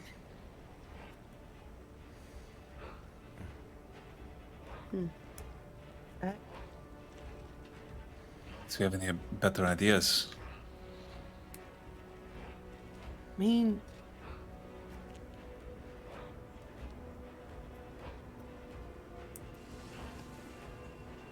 And there is a chance that this spell, the teleport, does not take us exactly where I want to go. oh, even better. All right, There all is right. that as well. Here's the thing: we can't sneak out because they will find us. Like, we're on lockdown, so I think teleporting's the only way we're gonna get out of this. Without. I could just make a back door in one of our rooms. Who doesn't love a good back door? Am I right, Fable? Tents don't have back doors. God, even better. I know. We could try to get in just the old-fashioned way, and then Yeah. save the magics for getting out. Yeah, Pours himself a glass of wine. but if we sneak out, they're gonna see us. Not to mention the fact there's still the possibility that if we sneak out, we're not invisible or anything, that someone's gonna try to dwarf nap us again. Fable, is there any way that you can make us all invisible, or can you only make one person invisible? Give me a sec. I'm looking up. Hold on. Let me look up something. Cause I have some shit. 4th level. Okay. Greater invisibility is only one of us at a time. Yeah, I think it's Unfortunately. casting regular invisibility at a higher level. Is it? Mhm. Okay. And it's 6th level to get 5 people. Because that's the okay, then no, because my thing that was I have an ability to cast any 5th level spell 4 more times. So what I was looking Got it. at instead was if I can pull a tricky 5th level spell from another magic school, Sure. if I can do some weird shit that maybe I we mean- haven't done, like disguise us or something, so the one of us looks like jealous. If one of us So- looks like him, then we minimize the possibility of getting dwarf napped. But we've or not even him, just like a general. Clearly, this is a tiefling who owns people, like kind of idea. We've clearly shown we can hold our own if someone tries to take us. He was not super helpful. But the idea of one of us looking like someone who's important, I could probably make happen. I could make me look like somebody else and just y'all. I'm here to guard. To be fair, The other he was dealing option- with some stuff. I just want to say that. It wasn't like he was doing the NPC shake in the corner. He had his own baddies he was dealing with. Another option that I can think of is I've traveled with some people that have made it so that our footfalls didn't leave marks and were quieter. And I know myself and Talroth and Kenzie, I believe you're probably skilled in this as well, although it's been a while, so I'm not sure exactly what you're skilled in anymore. But if we are augmented, we don't need to be invisible. We're fairly good at hiding. So if Matthew out of game saying that if there is any way that you can cast Pass Without a Trace. I was gonna say, what travel people? All of us have. Sirach used to do that, right? Like. That was I Sarah, don't yeah. remember. Yeah. Also, yeah, I was like, yeah, I you're don't know. fine. I'll just pull out a backstory I person was like, if I what need to. I complicated don't thing remember. are we doing? But so if somebody can cast Pass Without a Trace, then 3 of us don't need invisibility. Like I know that Talroth has a crazy high everything. I have Vanishes. I have a +10 with advantage. God damn. And I know that Kenzie has like a +9 or 10 and 2, I I'm have sure. Advantage and. Yeah. Oh, So it's no, just us 5. squishy babies who need to hide, Yep, basically. you don't have proficiency in stealth, Kenzie? No. Oh, okay. Then Talroth and I can sneak if I have proficiency in catching these hands, motherfucker. That's what I do. I do also Lord. have a darker magic that I do not like to rely on. And he pulls out a blue bottle that has like silver like wire wrapped around it and puts it on the table. And he places it down and goes, I could arrange a chaperone.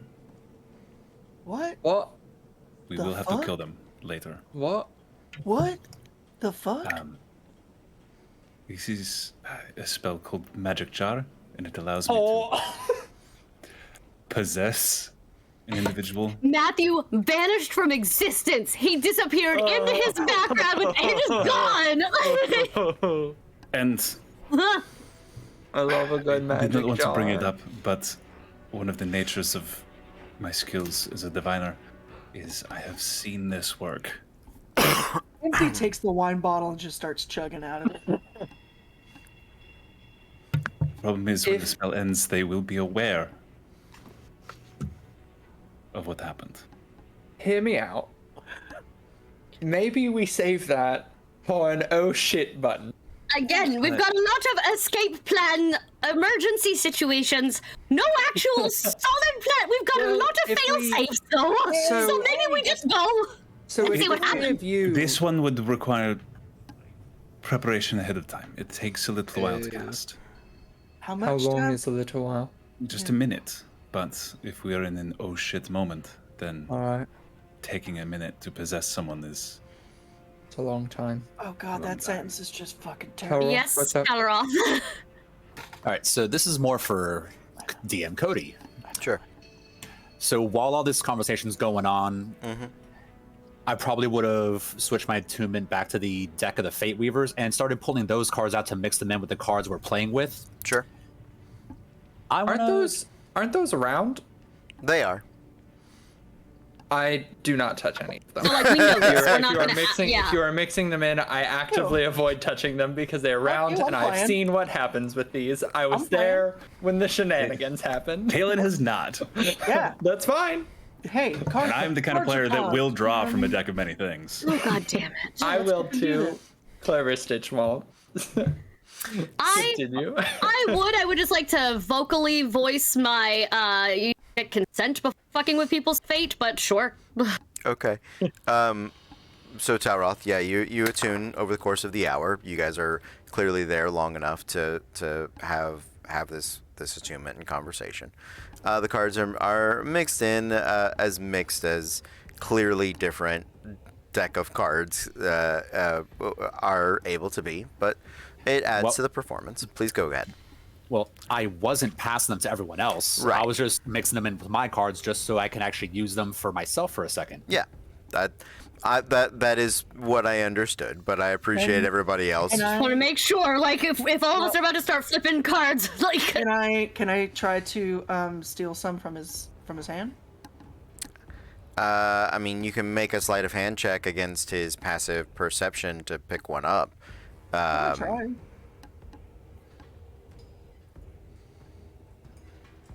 It's a 25. Could I roll a perception to see, or No. What is your passive for this? 23? So, Kenzie, you do palm a card, but it does not stay where you want it to stay. As you try to, you sort of put it to your pocket and push it off to the side, and you go to check on it a little later just to see where it is. It is not there. You cannot split the deck. She hides it up her sleeve and it's there. It is not there. When you go to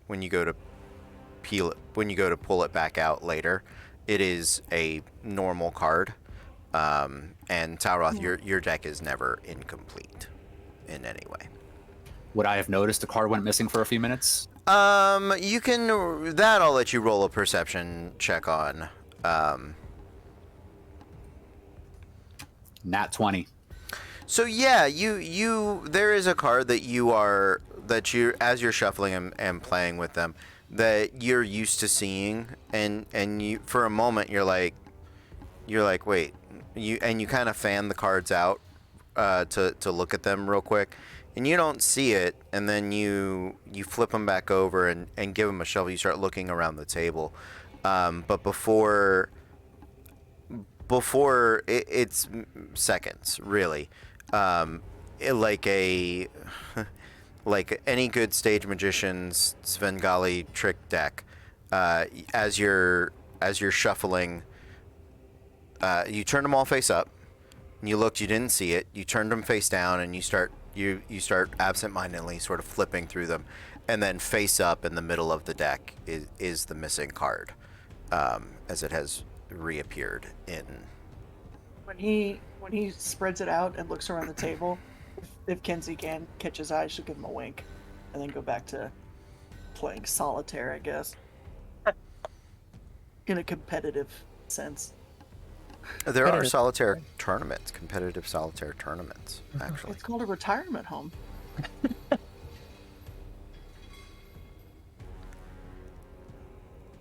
right, so what I was originally going to do with the cards was try to cast the augury spell. Yeah, okay. What would you like to augur?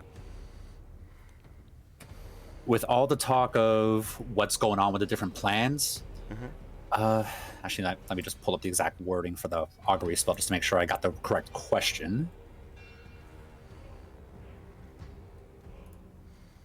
I'm going to try basically asking, would it be better to try to go in without magic? Because I know I can't ask which is better, magic to teleport in or just try to sneak in. So I'm going to be like, is it better to sneak in? Okay. You're asking if it is better to sneak in.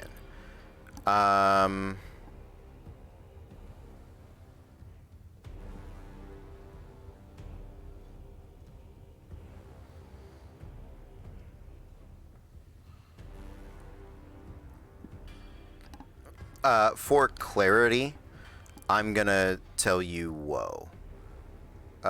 You're gonna have a harder time sneaking in than you will teleporting to the threshold of the dispel magic. Assuming the teleport goes well. I do not mind divulging in that.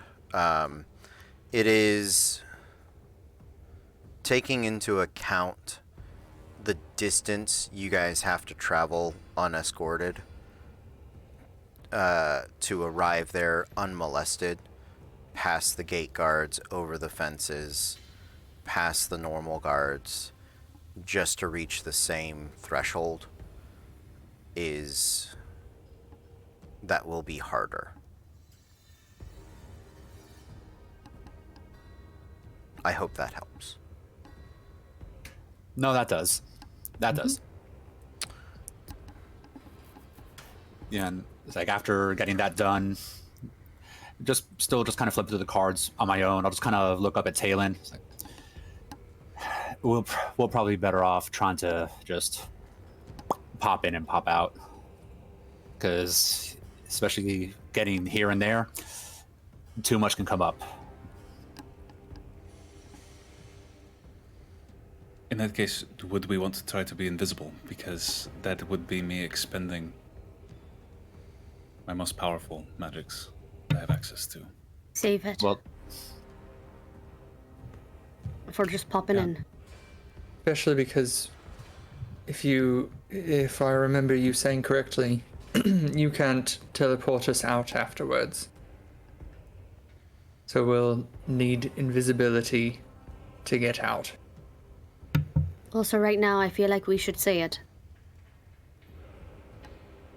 In the case of an don't worry about staying together. Everybody just scatter and pick a route home.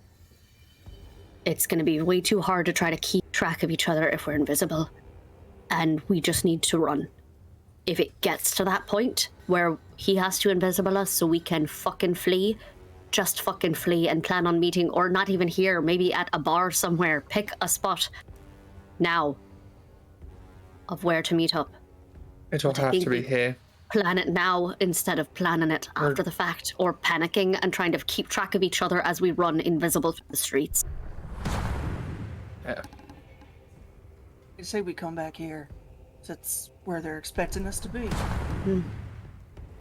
And also because can't really be too many other places without danger of being dwarf napped after our great heist has come to a conclusion, which would just be the worst.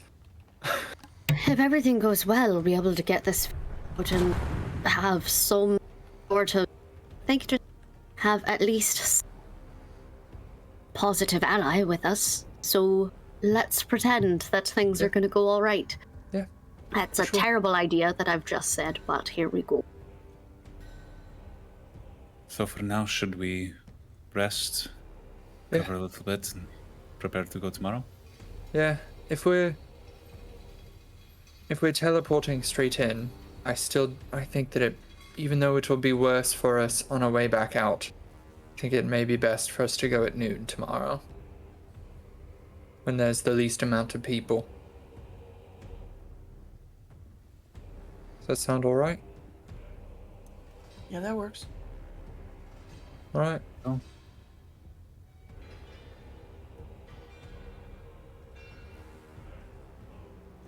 Pours himself another glass of wine and just like tosses it back. Yeah. It's got a good finish. For wine. It's incredibly warm, though. Oh. It's red. It's supposed to be warm.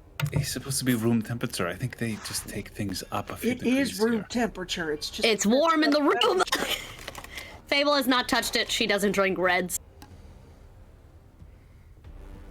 Of course. What part of sparkly, bubbly, Fable, Frost, and her ice and everything makes you anything other than dessert and sparkling wines? Because She's a white Zinfandel girl. Sparkling wine. That's why. I need some Merlot in you, that he can get Merlot on you. You know what I mean? I don't. It was a very forced pun. That was a journey. I Fuck. well, if it's all the same, I'm probably gonna pop upstairs and get some rest and get ready for hell. All right. And Cody, as I walk up to the room, I'm gonna try to sleight of hand one of Kenzie's guns. Okay, go for it. 29. Pretty sure that beats her passive. Yeah, it does. Okay. Okay.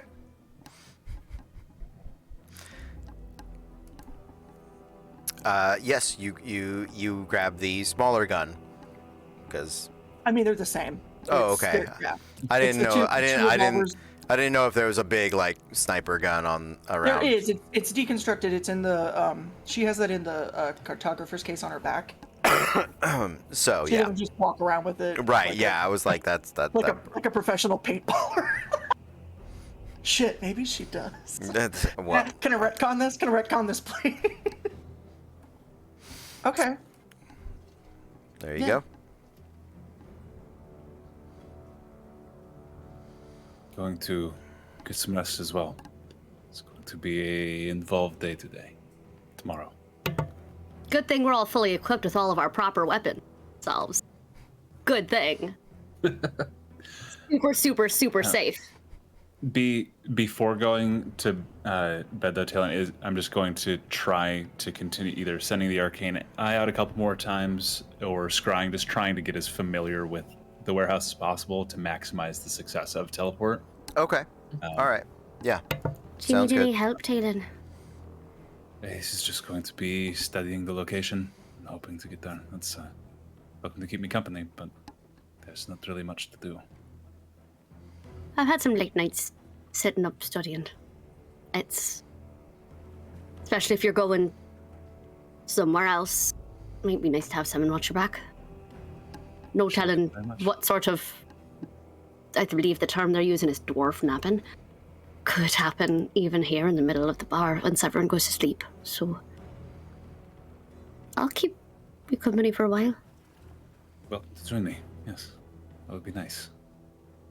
She's gonna sit and try to copy down her own versions of his little maps while he works and fine tune, or like if he relays things to her, maybe she'll draw them so that he can focus on like what he's seeing and all of that shit. So she'll try to help him fine tune the maps and everything like that.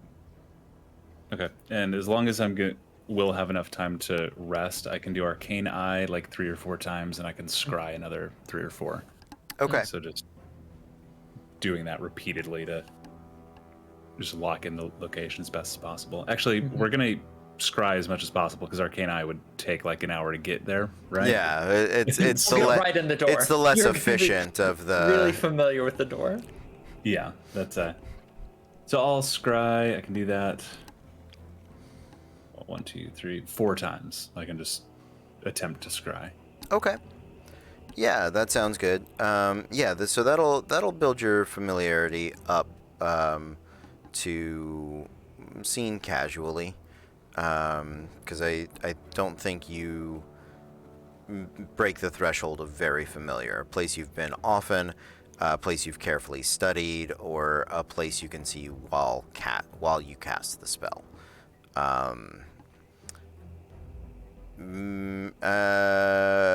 Maybe studied, maybe, but we'll see when the time comes for the casting. Maybe I'll give you a history check or something to see how well you remember it. Okay. So, you all have your plan. You're playing it fast and loose with the word plan. We have We're gonna call it how he said that. contingencies, and we have one vague concept. It is a very yep. You have a vague concept. Here is perhaps the hiccup you all may want to discuss or plan out now. If you go in and there is a phoenix that is being utilized in this in some way, things happen, and then you liberate the phoenix.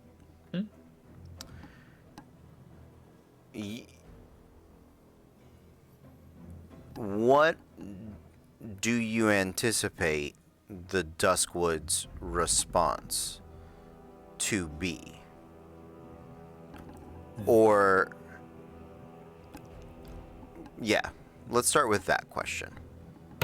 I'm hoping that this guy, if they're keeping it, A, that we can get out without them, us specifically, and B, that he is strong and smart enough at that point to either take over or hide and escape.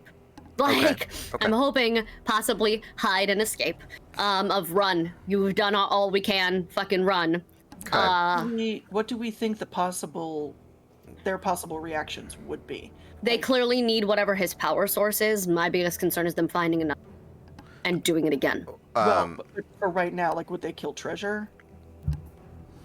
If we were associated with it, maybe, but That's what I'm asking. Talroth, you had something you wanted to say and or ask, so I'm going to go to you before I start answering questions. Yeah, because this is where Mars is getting confused. The Phoenix is under the control of the Duskwoods, or Yes. is it being by somebody else? That's where I'm lost. Okay. So the Phoenix is under the control of the Duskwoods. The Phoenix is... oh, right. I had to rename him, didn't I? Because originally I named him Aurelian, and then I didn't like it. There was somebody else that was Aurelian. I had to switch it up. So... If we wrote it down. I know you did, and isn't that the shame? Treasure's mom was named Aurelian. Yeah, it was her mom or dad. I had to switch it up. And I seem to have misput those particular names. That is, blah. I'll get them for you in just a moment. We'll deal with names in a minute. Okay.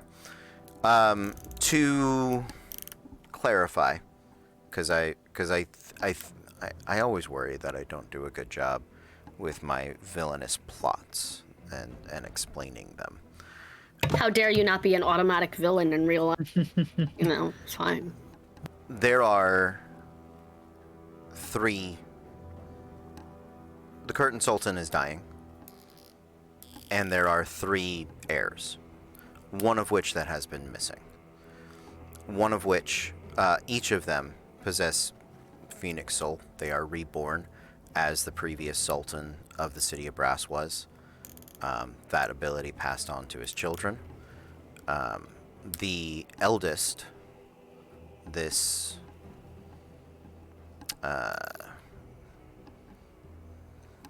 Igneal, why not go with a good fairy tale fire name,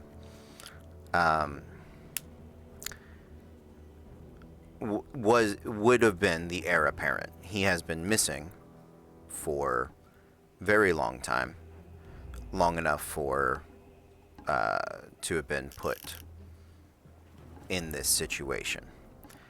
We know that his soul has been passed into these genasi that have carried him free, whereas his body does the Phoenix rebirth process, and they have used that process to fuel and power these elemental airships, right? Does that help? So from what I'm understanding, the Phoenix that's trapped is just the body. Yes. The soul is gone. The soul So is it's- in Fable. That is where she is a Phoenix soul sorcerer, so that is where the soul is. Hence the Oh, risk okay. of her dying if she gives him his magic back, or her losing her. Losing her Hence- sorceress origin. Hence her trying to be as useful as possible, magically speaking, now, because she may not have it by this time tomorrow.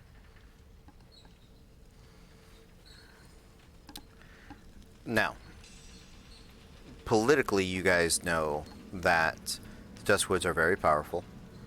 Some of the children have machinations to be viziers, or they will never rule the City of Brass because they're not Afridi, but they hold positions of prominence, perhaps the highest among the non-Jinn, the non-Afrit within the city. as evidenced by them being entrusted with this secret jailing of a prince, right? You don't know who's asked them to do that. You don't know who is supporting them in that effort, but they have benefited greatly from that, right? So for them to lose the body of this Phoenix Soul sorcerer, of this Phoenix Soul Ifrit, right? Of this elemental, will damage them politically, will damage them economically, and this heir apparent to the City of Brass, you think it is... You've met him once. He seemed confused and dazed, but the idea that the immortal Phoenix man who's been locked away by probably somebody that wants the throne, and when he gets put back together, you guys tell me what you think the odds are that he is going to not attempt to reclaim his throne.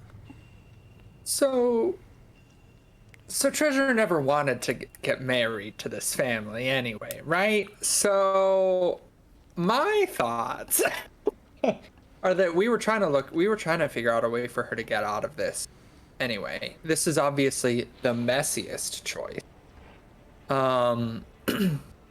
But if we just kind of have to free it, and then we know that all of that will work out so that the Duskwoods are never more, or the Duskwoods just leave, and we also just leave. So the big issue, the big thing that is keeping Treasure present, her family, family. Also the like actual contract. Contract, yeah. Right. So order matters here. Yeah. You guys have done a good job of recon and figuring out where the Phoenix is. Mm-hmm. You other than having like visual confirmation of it being there, you have a very good idea of where it is. You have a good grasp and plan of how to get in there at the very least, right? Mm-hmm. But order is going to matter with in what time and process. Mm-hmm.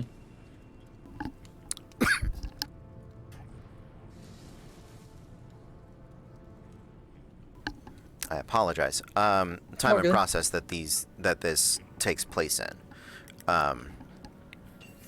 And the Duskwoods are just a quick reminder. The Duskwoods are the force motherfucker currently keeping you all free. Yes. So now this brings up another question from me, especially because I definitely wanted to look at the contract to see if any part of it was forged in any way.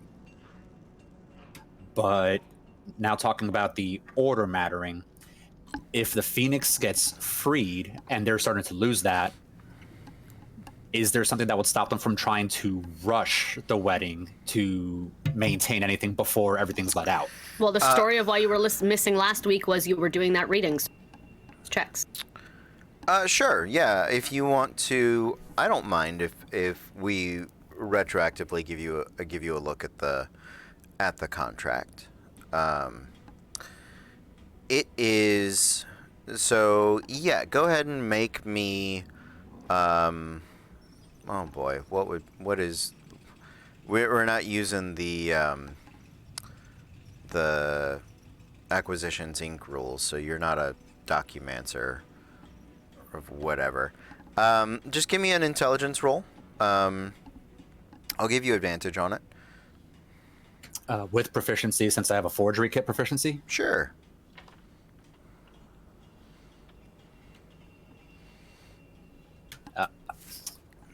Trying to see here.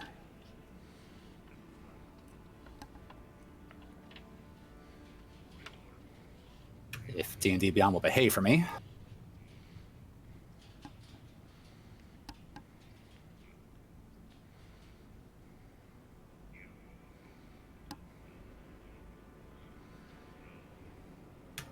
And with proficiency, that would be a 21 total.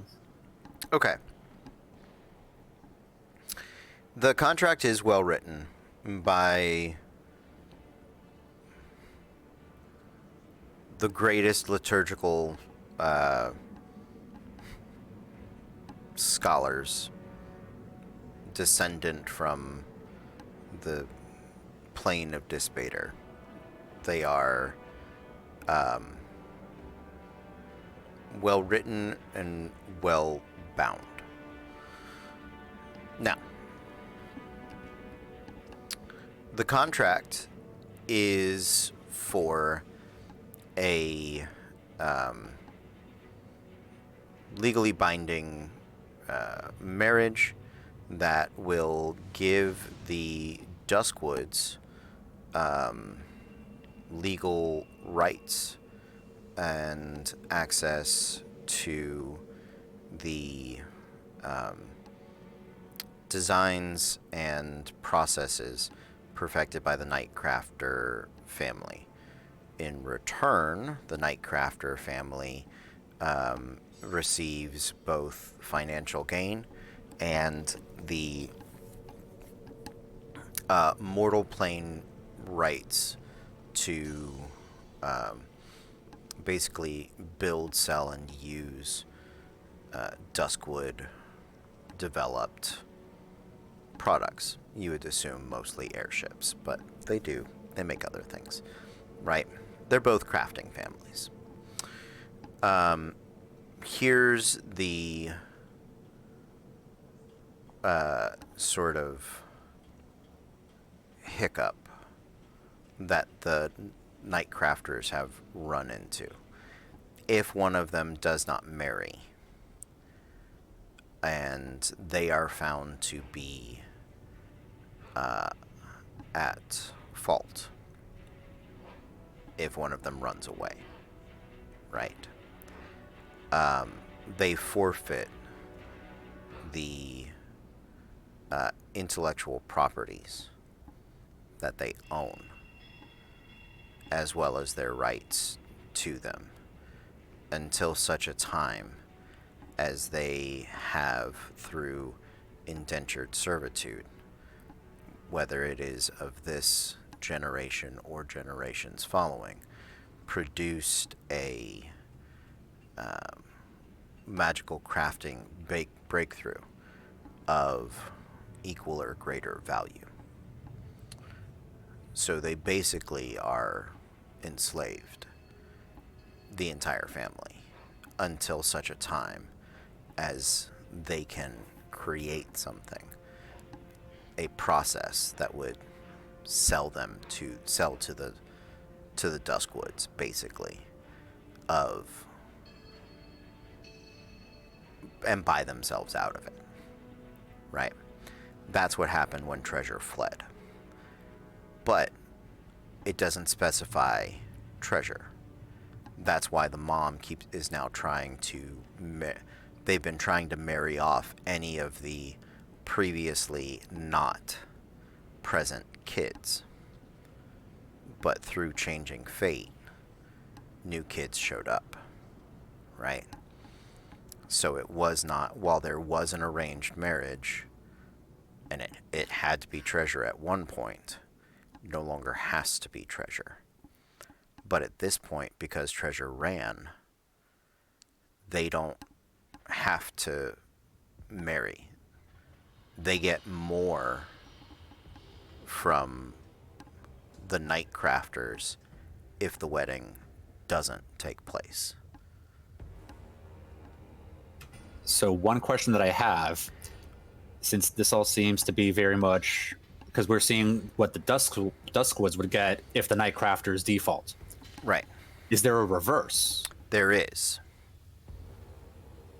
There is a reverse if the Duskwoods default. The Nightcrafters gain a seat at what is a, let's call it the tiefling magic item mob family, which basically is what it is, right? The Duskwoods are a branch of crafters and salesmen from directly descendant from, Asmodeus himself, right? They are magic mob boss. The Night Crafters may have been a part of that many generations ago, but being on the Prime Material plane, being on our particular Prime Material plane, they don't benefit from that, right? But they could, especially being in a city like Jalen or Sai, has its own, portals to it, has its own past. They would not usurp the Duskwood's seat at the table, but they would gain as much, essentially.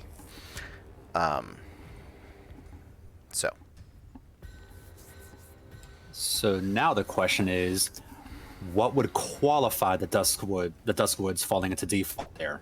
Would it be the groom disappearing or running away, or?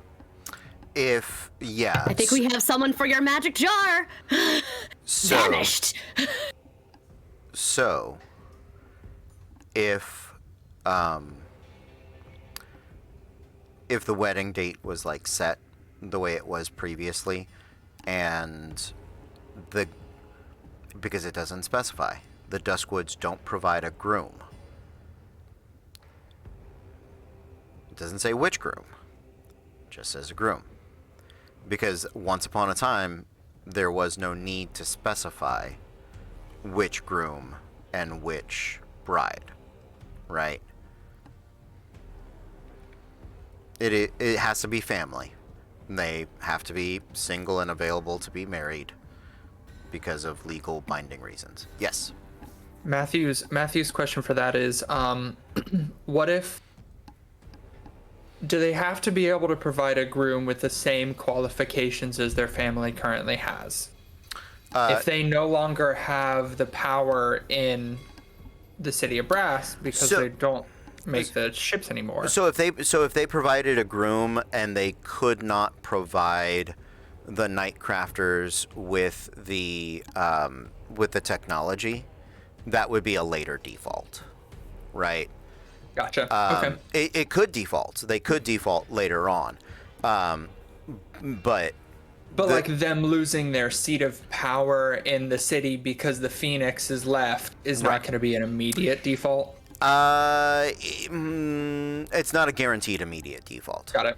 Okay. That was my question. It has the possibility of doing it, but it is not a guaranteed immediate default. They can keep up appearances, and they can provide airships for a certain a length of time. They may also be able to make the airships without the Phoenix. It just might be a slower, more expensive process for them. They obviously have some form of patron in the city, so somebody set them up to jail this guy the first time. So whoever that was is really the person that it would prop them up, and you don't know who that is at the moment. Yeah. Is there any sort of stipulating clause in the contract for like if a certain member of the family is able to just cancel the deal, like they can default on behalf of the family, like a patriarch? Does someone have power of attorney?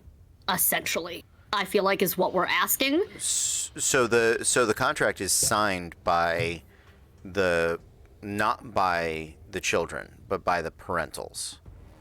So if one of the parents were to say, we can't, like, we're backing out, there would be no need for the wedding, and then that whichever family backed out would fall, like, would default. Voluntary default. Yeah. So from what Treasure was explaining to me before, on the Night Crafters, there's 4 siblings now. but on the Duskwoods, there's something upwards of like 7 or 8. No, there's. Hold on, I have them right here.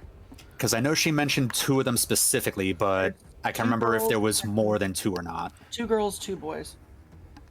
There's Miski, there's the Isabella one. Miski, Zara. There's 5. 3 boys.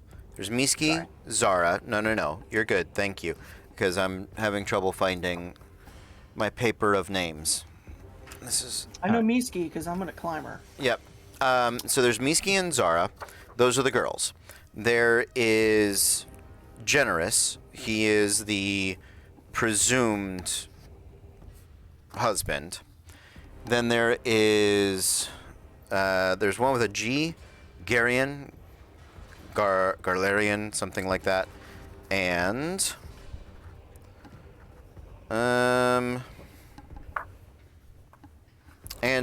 to be determined, Larkin.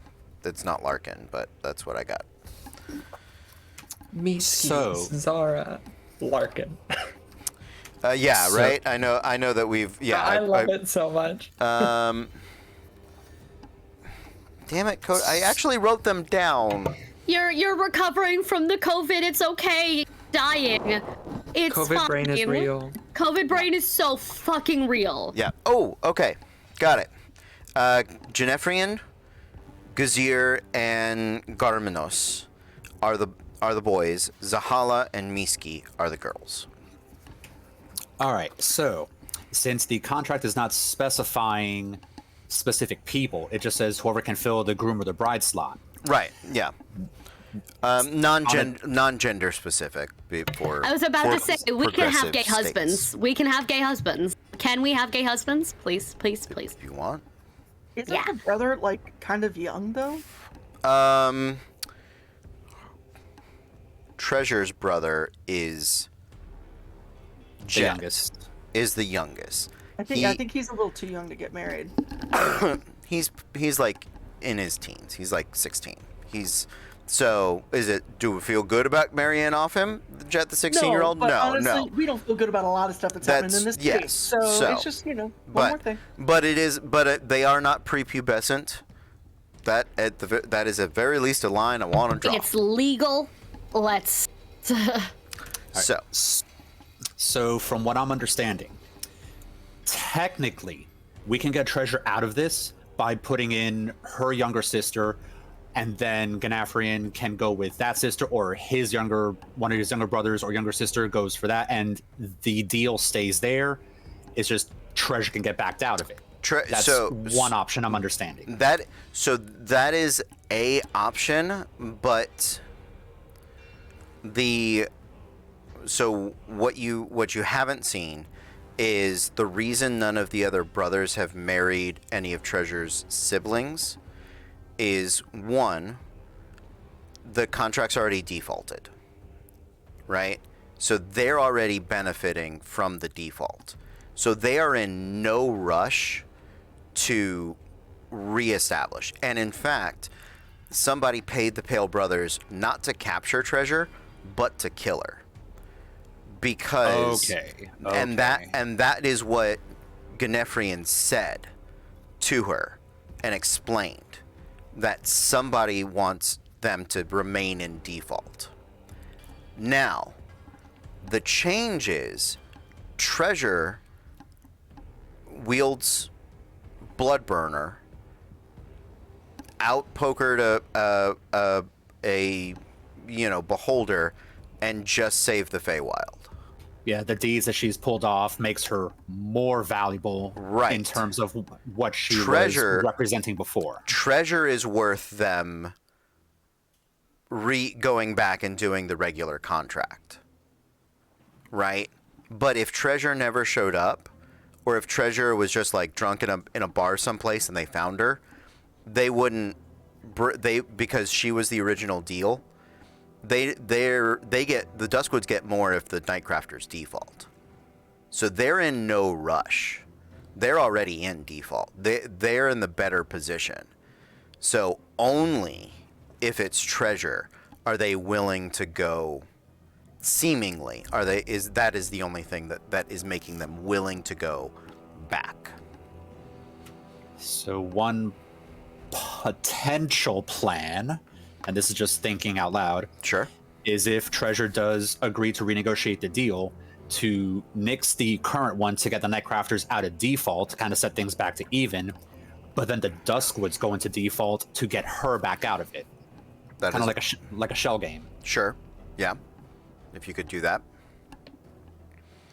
But I know at that point it'd be trying to figure out how to get the Duskwoods to default, since there'd be potentially 5 siblings to go with. Yeah. And yeah.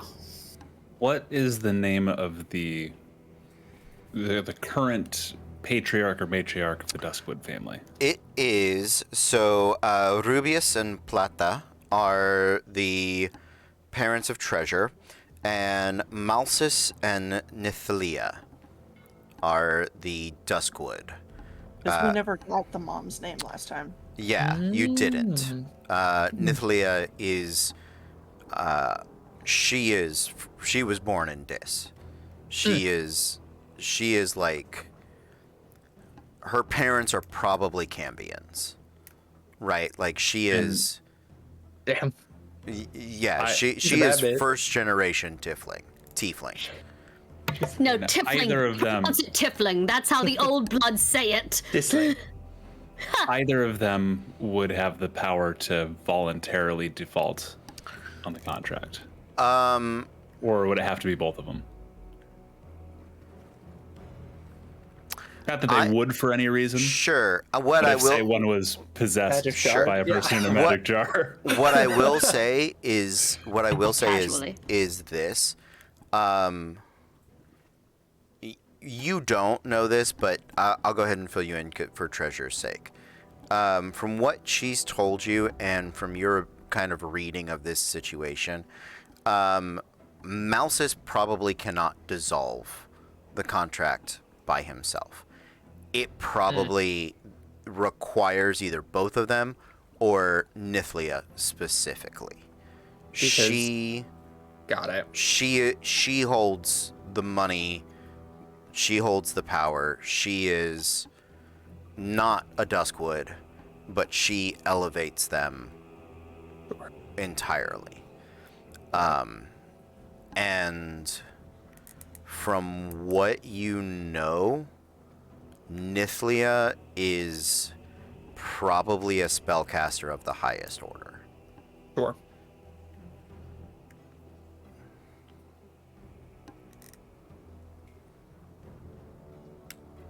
So we could, if we can get any sort of,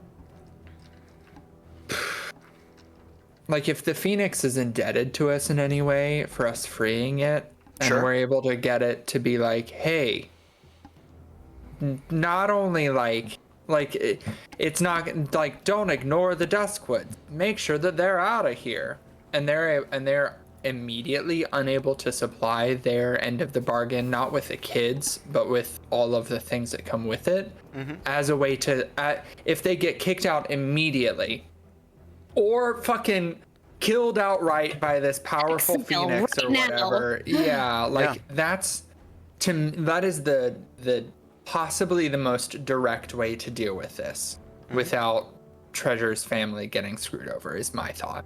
The one thing that I would kind of point out with that is if we just remove the Duskwoods entirely off the map, like the Phoenix just comes in and just swipes them all off, that's going to be a power vacuum that might be worse for the Nightcrafters in the end. But there's already a coup from 7 different angles on the plate. The power vacuum isn't going to matter anymore. There's already people in place trying to make that happen anyway. Well, and the Duskwoods also have a specific hold of power here in the city of Brass, whereas the Nightcrafters aren't. They aren't from here. Well, not only are they not from here, but they don't really. And this is Matthew just guessing based off of what little he has picked up and heard from being here, like from these last few sessions, that they don't particularly have a desire to be in the city of Brass making stuff, more in the Tiefling mob family magic crafting stuff, right?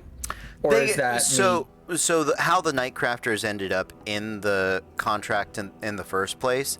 you imagine they were probably strong-armed into it. They weren't like, hey, we're gonna marry some Duskwoods and get better in our life. That's just what they got out of it. Sure. Whereas the Duskwoods are like, we need a foothold in a prime material plane. That family's gonna do it. They've got a marriable daughter who seems inoffensive. I guess we'll pick them. They have a magic process that we want and or need. So we can, buy it out. Or so as long as the Nightcrafters are kept safe and not caught in the crossfire of the Phoenix getting rid of the Duskwoods while they're here, even if it's not like the Phoenix goes out and outright fucking ganks them all, but is instead like, hey, you're banished from my city, get out. Yeah. That could be a possibility. As far as you know, Talroth, there is no there are no distant Duskwoods that you're aware of. There might be, right, but they would still have to fulfill the contract. And the contract would still be mutually beneficial to both parties. So as far as your concern of if these guys go away, do we end up with something worse? You definitely don't end up with something worse. You end up with, at worst, I guess, a lateral move. Right. For for distant Duskwood cousin. If it exists, you're not sure. And now comes in the whole timing issue that you mentioned before. Because if the Phoenix is freed now, and then the contract is renegotiated, it could still be doable, but it might be trickier. Whereas trying to get the contract done first might put them a little more on guard with the Phoenix to make that harder. The way I'm understanding it. Potentially, yeah. I mean, if you can, they're gonna try to marry treasure. If you guys want to wait for that to start, or the planning for that to start, for that to be reestablished, right? That's up to them. But they don't. Other than knowing that Fable has a hard-on for freeing elementals, they don't particularly have they're not on higher alert because you guys are here. You have not tipped them off yet. Although you guys just wandering around, you have enough value for people to try to dwarf nap you. Yeah. Yep. So, can I ask a question? Just as a DM. No? Okay. I got you, Megan. Thank you. Oh, okay. You can ask everyone but Megan, apparently. Everybody she's opting out of the survey. Yes, she's like, no. See, exactly. Now I can make all the weird noises. Thank you. Yeah, what's up? DM is not allowed to ask questions. Thank you, Foxfire. First time chat. First time chat. I That's the appreciate it. exact way to enter the chat. That's the energy we need. Nicely done. Welcome, hi. I often worry that my plots are too weird and or convoluted. Does it make sense, and is it interesting? That's my question. Yes. Yeah. Again, I will tell. I'm going to briefly tell you what I've told you many times before. Say it. Possibly people can agree with me or tell me I'm full of shit. The problem with multiple storytellers at a table is all of us will fill in our own plot holes and gaps when we only hear the baseline. We are all going to fill in our own stuff in our heads as to what is important or what is not important. It doesn't mean you're doing a bad job. It just means we're all creative people. Yeah, Interesting. No, I know you guys are. That's just me wanting to make sure that I am communicating effectively. That's my big. Yes. Definitely. So Definitely. I mean, it is convoluted in the best of ways at the moment because we have made it so. I Yes. appreciate It it. also involves so- the contract, which is never straightforward. Yeah. Like it is going to be complicated and really nitpicky and specific just because of the nature of it, but that Right. doesn't make it any less interesting. As long as it's followable, that is ultimately my my hope is that it is followable and engaging, and that's what I wanted to check on. The moment you mentioned the City of Brass, I already knew where this was going in terms of complexity. Yeah. So I've been getting these questions ready ever since you name dropped the city. Put it that there way. we go. I appreciate you being prepared for it. So. Yeah, that's why I picked up the forgery kit. That's why I've been asking about the contract stuff. It's like, I need to find any sort of loophole possible because Mars knows about City of Brass. Yeah. Talroth would have researched what he could, and it's. Sounds Hi, it was good. me you talked to at Publix. Hello. Oh, Hi. yay. I wore my rep shirt to Publix after my hair appointment, and I forgot to tell Cody when I got home and I made a new friend. Hi. Awesome. Welcome, new friend.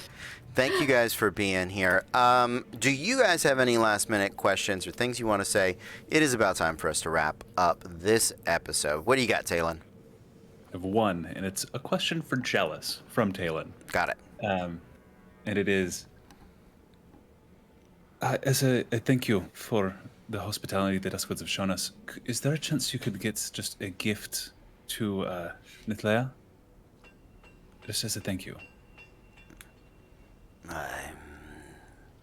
Yes, of course, that is something I can absolutely do for you. I appreciate that. That's we're not sure what would be suitable yet. My understanding is she is somewhat versed in the arcane. Is that correct? She is the woman that has everything. For the woman that has everything.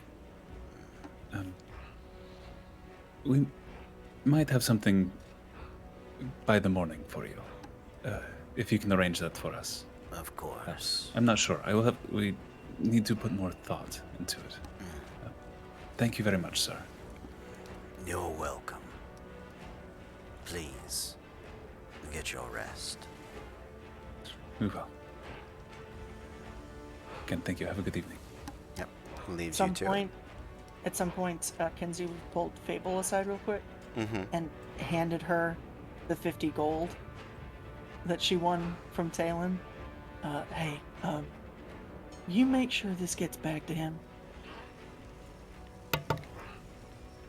You think he'd even notice? It's a little focused over there.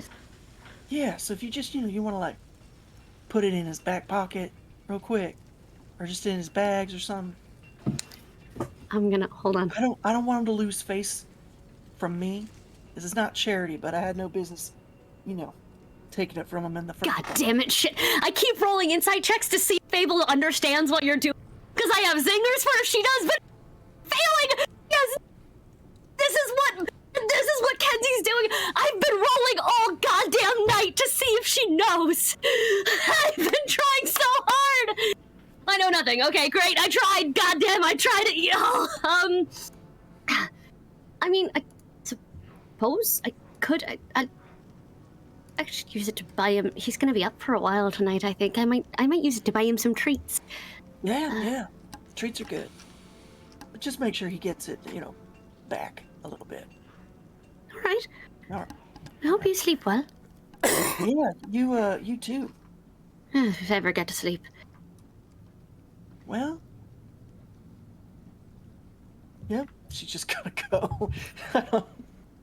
She don't know what to say at this point. Like, she can't. And honestly, as the sun closes on the second day, God damn it! She's like checking her watch. Like, maybe I should sit and sing "Kiss the Girl" on the stairs or something. that was the plan. Yeah. Fable does as she sits, well aware that if things go badly or if things change or if things whatever, that there's a possibility that she might find herself with no magic and no nothing this time tomorrow. She just sits and listens to whatever strange magical things Talon is doing. And she asks him for details on all of it. She asks, and how'd you learn this spell? And where is it from? And what does it do? And she just She absolutely is keeping her cool, but she's also trying to absorb as much as she can while she can still hold on to the possibility that she could learn to do it someday.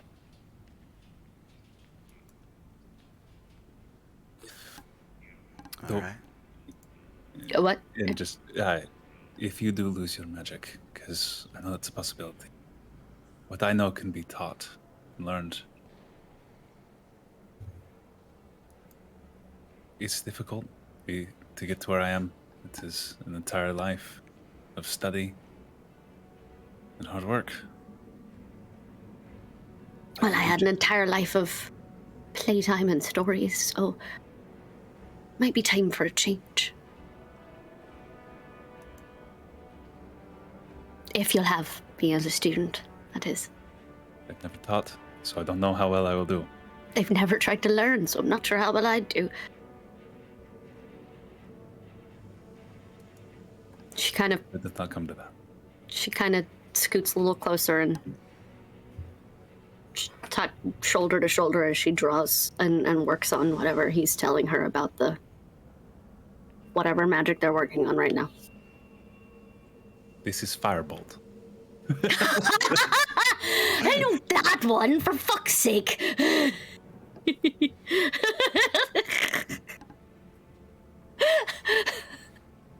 I just saw the cast chat. Fuck you guys.